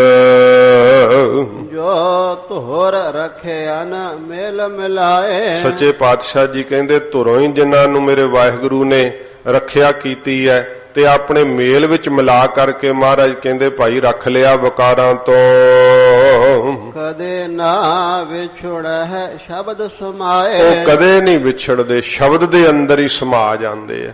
ਵਾਹਿਗੁਰੂ ਜੀ ਨੇ ਕਿਰਪਾ ਕੀਤੀ, ਵੇਖੋ ਕਿਵੇਂ ਜਿਹੜਾ ਸੀ ਭਾਈ ਮਨਸੁਖ ਵਪਾਰੀ ਲਾਹੌਰ ਦੇ ਵਿੱਚ ਸੀਗਾ ਤੇ ਪਰ ਭਾਈ ਭਗੀਰਥ ਜੀ ਦੇ ਰਾਹੀਂ ਪੂਰੇ ਗੁਰੂ ਜੀ ਦੇ ਚਰਨਾਂ ਦੀ ਸ਼ਰਨ ਵਿੱਚ ਆ ਗਿਆ ਤੇ ਕਿਵੇਂ ਇਹ ਮਹਾਰਾਜ ਨੇ ਧੁਰੋਂ ਹੀ ਮੇਲੇ ਹੋਏ ਆ ਸੱਚੇ ਪਾਤਸ਼ਾਹ ਜੀ ਨੇ। ਤੇ ਗਰੀਬ ਨਵਾਜ਼ ਸੱਚੇ ਪਾਤਸ਼ਾਹ ਦੇ ਦਰਸ਼ਨ ਕਰਕੇ ਗਿਆਨ ਹੋ ਗਿਆ ਸੀ ਭਾਈ ਮਨਸੁਖ ਨੂੰ। ਭਾਈ ਭਗੀਰਥ ਕਾਲੀ ਦੇਵੀ ਦੇ ਉਪਾਸ਼ਕ ਸੀਗੇ ਤੇ ਸੱਚੇ ਮਨੋਂ ਦੀ ਪੂਜਾ ਕਰਦੇ ਸੀ ਤੇ ਜਿਸ ਵਕਤ ਉਹਨੇ ਕੋਲੋਂ ਮੁਕਤੀ ਮੰਗੀ ਹੈ ਤੇ ਰਾਤ ਨੂੰ ਸੌਂ ਗਏ, ਦੇਵੀ ਸੁਪਨੇ ਚ ਆਈ, ਕਹਿਣ ਲੱਗੀ ਭਗੀਰਥ ਮੇਰੇ ਕੋਲ ਮੁਕਤ ਨਹੀਂ ਹੈ, ਜੇ ਤੂੰ ਮੁਕਤ ਦਾ ਪਦਾਰਥ ਚਾਹੁੰਦਾ ਤੇ ਨਿਰੰਕਾਰ ਨੇ ਆਪ ਅਵਤਾਰ ਧਾਰਿਆ, ਆਪਣੇ ਆਪ ਨੂੰ ਗੁਪਤ ਕੀਤਾ ਹੋਇਆ ਪਰਮੇਸ਼ਰ ਨੇ ਤੇ ਸੁਲਤਾਨਪੁਰ ਦੇ ਅੰਦਰ ਹੱਟ ਅਧਿਕਾਰ ਕਰ ਰਹੇ ਆ। ਅਜੇ ਉਹਨਾਂ ਨੇ ਜਗਤ ਜਲੰਦੇ ਨੂੰ ਠਾਰਨਾ ਸ਼ੁਰੂ ਕਰਨਾ। ਜਾਂ ਤੇਰੇ ਭਾਗ ਜਾਗੇ ਤੇ ਉਹਨਾਂ ਦੇ ਚਰਨਾਂ ਦੀ ਸ਼ਰਨ ਪੈ ਜਾ, ਅਸੀਂ ਵੀ ਸਭ ਉਹਨਾਂ ਕੋਲੋਂ ਹੀ ਮੁਕਤੀ ਮੰਗਦੇ ਹਾਂ। ਭਾਈ ਭਗੀਰਥ ਮਹਾਰਾਜ ਦੇ ਸ਼ਰਨ ਵਿੱਚ ਆਏ। ਜਦੋਂ ਮਹਾਰਾਜ ਹੱਟ 'ਚ ਬੈਠੇ 13-13 ਤੋਲਦੇ ਸੀ ਸੱਚੇ ਪਾਤਸ਼ਾਹ ਜੀ। ਇਹ ਧੁਰੋਂ ਹੀ ਮਹਾਰਾਜ ਸੱਚੇ ਪਾਤਸ਼ਾਹ ਨੇ ਮੇਲੇ ਹੋਏ ਐ। ਭਾਈ ਭਗੀਰਥ ਨੇ ਕਿਹਾ ਮਹਾਰਾਜ ਮੈਨੂੰ ਸਿੱਖੀ ਦਿਓ। ਹਜੂਰ ਨੇ ਕਿਹਾ ਤੂੰ ਕਿਹਦਾ ਉਪਾਸ਼ਕ ਹੈ? ਮਹਾਰਾਜ ਦੇਵੀ ਦਾ ਉਪਾਸ਼ਕ ਸੀਗਾ। ਮਹਾਰਾਜ ਕਹਿੰਦੇ ਫਿਰ ਦੇਵੀ ਕੋਲੋਂ ਮੁਕਤੀ ਨਹੀਂ ਮੰਗੀ? ਮਹਾਰਾਜ ਮੰਗੀ ਸੀ। ਉਹਨ ਰਾਤ ਸੁਪਨੇ ਵਿੱਚ ਆ ਕੇ ਦੇਵੀ ਨੇ ਕਿਹਾ ਕਿ ਜੇ ਮੁਕਤ ਚਾਹੀਦੀ ਹੈ ਤੇ ਨਿਰੰਕਾਰ ਆਪ ਹੱਟ ਦੀ ਕਾਰ ਚਲਾ ਰਹੇ ਹੈ, ਜਾਂ ਉਹਨਾਂ ਕੋਲ ਮੁਕਤ ਲੈ। ਮਹਾਰਾਜ ਮੈਂ ਤਾਂ ਤੁਹਾਡੇ ਚਰਨਾਂ ਦੀ ਸ਼ਰਨ ਚ ਆ ਗਿਆ। ਸੱਚੇ ਪਾਤਸ਼ਾਹ ਨੇ ਚਰਨ ਪੌਲ ਦੇ ਕੇ ਭਾਈ ਭਗੀਰਥ ਨੂੰ ਸਿੱਖੀ ਦਿੱਤੀ ਸੀ ਗਰੀਬ ਨਵਾਜ਼ ਜੀ ਨੇ। ਇਹ ਸੁਲਤਾਨਪੁਰ ਰਹੇ ਮਹਾਰਾਜ ਦੀ ਸੇਵਾ ਵਿੱਚ ਭਾਈ ਭਗੀਰਥ ਜੀ ਤੇ ਇਹਨਾਂ ਦੇ ਕਰਕੇ ਭਾਈ ਮਨਸੁਖ ਨੂੰ ਸਾਧ ਸੰਗਤ ਜੀ ਸਿੱਖੀ ਮਿਲੀ ਸੀ। ਸੱਚੇ ਪਾਤਸ਼ਾਹ ਜੀ ਮਹਾਰਾਜ ਫਰਮਾਉਂਦੇ ਹਨ ਕਦੇ ਨਾ ਵਿਛੜ ਹੈ ਸ਼ਬਦ ਸਮਾਏ। ਉਹ ਕਦੇ ਨਹੀਂ ਵਿਛੜਦੇ, ਫਿਰ ਸ਼ਬਦ ਵਿੱਚ ਸਮਾ ਜਾਂਦੇ, ਇੱਕਮਿਕ ਹੋ ਜਾਂਦੇ ਐ। ਕਦੇ ਫਿਰ ਸਾਧ ਸੰਗਤ ਜੀ ਉਹਨਾਂ ਨੂੰ ਸਰੀਰ ਨਹੀਂ ਧਾਰਨੇ ਪੈਂਦੇ, ਵਿਛੋੜਾ ਨਹੀਂ ਉਹਨਾਂ ਨੂੰ ਹੁੰਦਾ। ਸਦਾ ਹੀ ਮਹਾਰਾਜ ਦੇ ਸਰੂਪ ਵਿੱਚ ਸ਼ਬਦ ਦੀ ਕਮਾਈ ਨਾਲ ਅਭੇਦ ਹੋ ਜਾਂਦੇ ਆ। ਆਪਣੀ ਕਲਾ ਆਪੇ ਹੀ ਜਾਣੈ। ਇਹ ਜਿਹੜੇ ਮਨ ਨੂੰ ਵਸ ਕਰਨ ਦੀ ਕਲਾ ਸ਼ਕਤੀ ਹੈ ਨਾ, ਮਹਾਰਾਜ ਕਹਿੰਦੇ ਵਾਹਿਗੁਰੂ ਆਪ ਹੀ ਜਾਣਦਾ ਹੈ। ਇਹ ਹਰੇਕ ਨੂੰ ਨਹੀਂ ਪਤਾ ਲੱਗ ਸਕਦੀ ਹੈ, ਕਿਉਂਕਿ ਬੜੀ ਵੱਡੀ ਕਲਾ ਸ਼ਕਤੀ ਹੈ ਸਾਧ ਸੰਗਤ ਜੀ। ਮਨ ਵਸ ਕਰਨਾ ਸੌਖਾ ਨਹੀਂ ਹੈ। ਮਹਾਰਾਜ ਕਹਿੰਦੇ ਆਪਣੀ ਕਲਾ ਜਿਹੜੀ ਹੈ ਨਾ ਸ਼ਕਤੀ ਮਨ ਨੂੰ ਵਸ ਕਰਨ ਦੀ, ਵਾਹਿਗੁਰੂ ਆਪੇ ਹੀ ਜਾਣਦਾ। ਇਸੇ ਪ੍ਰਕਾਰ ਹੀ ਆਪਣੀ ਕਲਾ ਆਪੇ ਹੀ ਜਾਣੈ। ਆਪਣੀ ਕਲਾ ਸ਼ਕਤੀ ਨੂੰ ਆਪ ਹੀ ਜਾਣਦਾ ਕਿ ਸੰਸਾਰ ਕਿਵੇਂ ਪੈਦਾ ਕੀਤਾ ਹੈ। ਵਕਾਰਾਂ ਵਿੱਚ ਜਿਹੜੀ ਸ਼ਕਤੀ ਧਰੀ ਹੋਈ ਹੈ ਵੀ ਪਰਮੇਸ਼ਰ ਦੀ ਕਲਾ ਸ਼ਕਤੀ ਹੈ। ਆਪ ਹੀ ਵਾਹਿਗੁਰੂ ਜਾਣਦਾ ਕਿ ਇਸ ਸ਼ਕਤੀ ਨੂੰ ਕਿਵੇਂ ਵਸ ਕਰੀਦਾ ਹੈ। ਸੱਚੇ ਪਾਤਸ਼ਾਹ ਜੀ ਮਹਾਰਾਜ ਕਹਿੰਦੇ ਇਹ ਕਲ ਜਿਹੜੀ ਸ਼ਕਤੀ ਹੈ ਨਾ ਮਾਇਆ, ਇਹ ਵੀ ਵਾਹਿਗੁਰੂ ਨੇ ਆਪਣੇ ਹੱਥ ਵਿੱਚ ਹੀ ਧਰੀ ਹੋਈ ਹੈ ਤੇ ਆਪ ਹੀ ਜਾਣਦਾ ਕਿ ਮਾਇਆ ਨੂੰ ਵਸ ਕਿਵੇਂ ਕਰਨਾ ਹੈ। ਇਉਂ ਸੱਚੇ ਪਾਤਸ਼ਾਹ ਜੀ ਕਹਿੰਦੇ ਆਪਣੀ ਕਲਾ ਸ਼ਕਤੀ ਨੂੰ ਵਾਹਿਗੁਰੂ ਆਪ ਜਾਣਦੇ ਆ। ਨਾਨਕ ਗੁਰਮੁਖ ਨਾਮ ਪਛਾਣੈ। ਹਜੂਰ ਗੁਰੂ ਅਮਰਦਾਸ ਸਾਹਿਬ ਜੀ ਸ਼ਬਦ ਦੀ ਸੰਪੂਰਨਤਾ ਕਰਦੇ ਹੋਏ ਕਹਿੰਦੇ ਆ ਗੁਰਮੁਖ ਭਾਈ ਨਾਮ ਦੀ ਕਮਾਈ ਨਾਲ ਪਹਿਚਾਨ ਲੈਂਦੇ ਆ ਆਪਣੇ ਸੁੱਧ ਸਰੂਪ ਨੂੰ, ਬ੍ਰਹਮ ਸਰੂਪ ਨੂੰ, ਉਸ ਕਲਾ ਸ਼ਕਤੀ ਨੂੰ ਪਾ ਲੈਂਦੇ ਆ। ਕਿਵੇਂ ਪਾਉਂਦੇ ਆ? ਨਾਮ ਪ੍ਰਾਪਤ ਕਰਕੇ। ਗੁਰੂ ਜੀ ਤੋਂ, ਮੁਖੀ ਗੁਰੂ ਜੀ ਤੋਂ ਜਦੋਂ ਨਾਮ ਦੀ ਸ਼ਕਤੀ ਉਹਨਾਂ ਨੂੰ ਮਿਲਦੀ ਹੈ ਤੇ ਸਾਰੇ ਖਜ਼ਾਨੇ ਪ੍ਰਾਪਤ ਹੋ ਜਾਂਦੇ ਆ, ਕਿਉਂਕਿ ਸਾਰੀਆਂ ਸ਼ਕਤੀਆਂ ਨਾਮ ਦੀਆਂ ਦਾਸੀਆਂ ਨੇ। ਨਾਮ ਕਰਕੇ ਹੀ ਸਾਰੇ ਖੰਡ ਬ੍ਰਹਿਮੰਡ ਟਿਕੇ ਹੋਏ ਐ। ਨਾਮ ਕਰਕੇ ਇਹੋ ਜੀ ਸੋਝੀ ਆਉਂਦੀ ਹੈ, ਸਾਰੀ ਕਾਇਨਾਤ ਦਾ ਹੀ ਭੇਦ ਖੁੱਲ ਜਾਂਦਾ ਹੈ। ਸੱਚੇ ਪਾਤਸ਼ਾਹ ਜੀ ਮਹਾਰਾਜ ਕਹਿੰਦੇ ਨੇ ਗੁਰਮੁਖ ਜਿਹੜੇ ਆ ਨਾ ਉਹ ਪਛਾਣ ਲੈਂਦੇ ਆ, ਸਾਰੇ ਭੇਦ ਨੂੰ ਜਾਣ ਲੈਂਦੇ ਆ। ਨਾਨਕ ਗੁਰਮੁਖ ਨਾਮ ਪਛਾਣੈ। ਉਹ ਨਾਮ ਦੀ ਮਹਿਮਾ ਪਛਾਣਦੇ ਆ ਕਿ ਸਭ ਨਾਮ ਦੀ ਮਹਿਮਾ ਵਰਤ ਰਹੀ ਹੈ। ਇਹ ਸੱਚੇ ਪਾਤਸ਼ਾਹ ਜੀ ਮਹਾਰਾਜ ਉਪਦੇਸ਼ ਬਖਸ਼ਿਸ਼ ਕੀਤਾ ਤੋਂ ਸਮਾਂ ਸਮਾਪਤ ਹੋ ਚੁੱਕਾ ਹੈ। ਸਤਿਗੁਰੂ ਗਰੀਬ ਨਵਾਜ ਮਹਾਰਾਜ ਕਿਰਪਾ ਕਰਨ। ਮਹਾਰਾਜ ਦਾ ਅੰਮ੍ਰਿਤ ਪਵਿੱਤਰ ਉਪਦੇਸ਼ ਹਿਰਦੇ 'ਚ ਵਸੇ।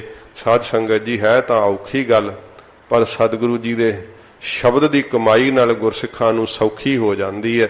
ਮਹਾਰਾਜ ਦਾ ਪ੍ਰੇਮ ਲੱਗ ਜੇ ਤੇ ਸੌਖੀ ਹੋ ਜਾਂਦੀ ਹੈ, ਕਿਉਂਕਿ ਫਿਰ ਇਹ ਤਾਂ ਸਤਿਗੁਰੂ ਜੀ ਨੇ ਆਪ ਹੀ ਸਾਰੇ ਕਾਰਜ ਕਰਨੇ ਆ। ਆਪਣਾ ਮਨ ਰੂਪੀ ਪਾਰਾ ਗੁਰੂ ਜੀ ਦੇ ਹੱਥ ਵਿੱਚ ਦਈਏ। ਸੱਚੇ ਪਾਤਸ਼ਾਹ ਜੀ ਮਹਾਰਾਜ ਸਾਡੇ ਤੇ ਕਿਰਪਾ ਕਰਨ, ਮਨ ਦਾ ਮੰਦਾ ਸੁਭਾਅ ਮਰ ਜਾਵੇ, ਸਤਿਗੁਰੂ ਜੀ ਦੇ ਨਾਮ ਦੀ ਪ੍ਰੀਤ ਲੱਗੇ, ਸ਼ਬਦ ਵਿੱਚ ਸੁਰਤ ਜੋੜਨ ਦਾ ਸਾਨੂੰ ਵੀ ਪ੍ਰਸਾਦ ਪ੍ਰਾਪਤ ਹੋਵੇ, ਤਾਂ ਫਿਰ ਇਸ ਮਾਰਗ ਦੇ ਪਾਂਧੀ ਬਣ ਸਕੀਏ। ਹੋਈਆਂ ਭੁੱਲਾਂ ਬਖਸ਼ ਲੈਣੀਆਂ ਜੀ। ਜੋ ਤੋਹਰ ਰਖਿਆ ਨ ਮੇਲ ਮਿਲਾਏ, ਕਦੇ ਨਾ ਵਿਛੜਾ ਹੈ ਸ਼ਬਦ ਸਮਾਏ। ਆਪਣੀ ਕਲਾ ਆਪੇ ਹੀ ਜਾਣੈ, ਨਾਨਕ ਗੁਰਮੁਖ ਨਾਮ ਪਛਾਣੈ। ਵਾਹਿਗੁਰੂ ਜੀ ਕਾ ਖਾਲਸਾ, ਵਾਹਿਗੁਰੂ ਜੀ ਕੀ ਫਤਿਹ। ਅਚੁੱਤ ਹੈ ਪਾਰ ਬ੍ਰਹਮ, ਅਬਿਨਾਸੀ ਅਗਨਾਸ। ਹੈ ਪੂਰਨ ਹੈ ਸਰਬ ਮੈਂ, ਦੁਖ ਭੰਜਨ ਗੁਣ ਤਾਸ। ਹੈ ਸੰਗੀ ਹੈ ਨਿਰੰਕਾਰ, ਹੈ ਨਿਰਗੁਣ ਸਭ ਟੇਕ। ਹੈ ਗੋਬਿੰਦ ਹੈ ਗੁਣ ਨਿਦਾਨ, ਜਾ ਕੈ ਸਦਾ ਬਿਬੇਕ। ਹੈ ਅਪਰੰਪਰ ਹਰ ਹਰੇ, ਹਹ ਪੀ ਹੋਵਨ। ਹੈ ਸੰਤਹ ਕੈ ਸਦਾ ਸੰਗ, ਨਿਧਾਰਾ ਆਧਾਰ। ਹੈ ਠਾਕੁਰ ਹਉ ਦਾਸਰੋ, ਮੈਂ ਨਿਰਗੁਣ ਗੁਣ ਨਹੀਂ। ਨਾਨਕ ਦੀਜੈ ਨਾਮ ਦਾਨ, ਰਾਖੋ ਹਿਐ ਪਰੋਇ। ਆਏ ਪ੍ਰਭ ਸਰਣਾਗਤੀ, ਕਿਰਪਾ ਨਿਧ ਦਇਆਲ। ਏਕ ਅਖਰ ਹਰ ਮਨ ਬਸਤ, ਨਾਨਕ ਹੋਤ ਨਿਹਾਲ। ਵਾਹਿਗੁਰੂ ਨਾਮ ਜਹਾਜ ਹੈ, ਚੜੇ ਸੋ ਉਤਰੇ ਪਾਰ। ਜੋ ਸ਼ਰਧਾ ਕਰ ਸੇਵੰਦੇ, ਗੁਰ ਪਾਰ ਉਤਾਰਨ ਹਾਰ। ਕਥਾ ਨਿਤਾ ਪ੍ਰਤ ਹੋਤ ਹੈ, ਸੁਨਹੁ ਸੋ ਸਿੰਘ ਸੁਜਾਨ। ਨਾਨਕ ਗੁਰੂ ਗੋਬਿੰਦ ਸਿੰਘ ਜੀ, ਸਦਾ ਕਰੈ ਕਲਿਆਣ। ਨਾਨਕ ਗੁਰੂ ਗੋਬਿੰਦ ਸਿੰਘ ਜੀ, ਸਦਾ ਕਰੈ ਕਲਿਆਣ।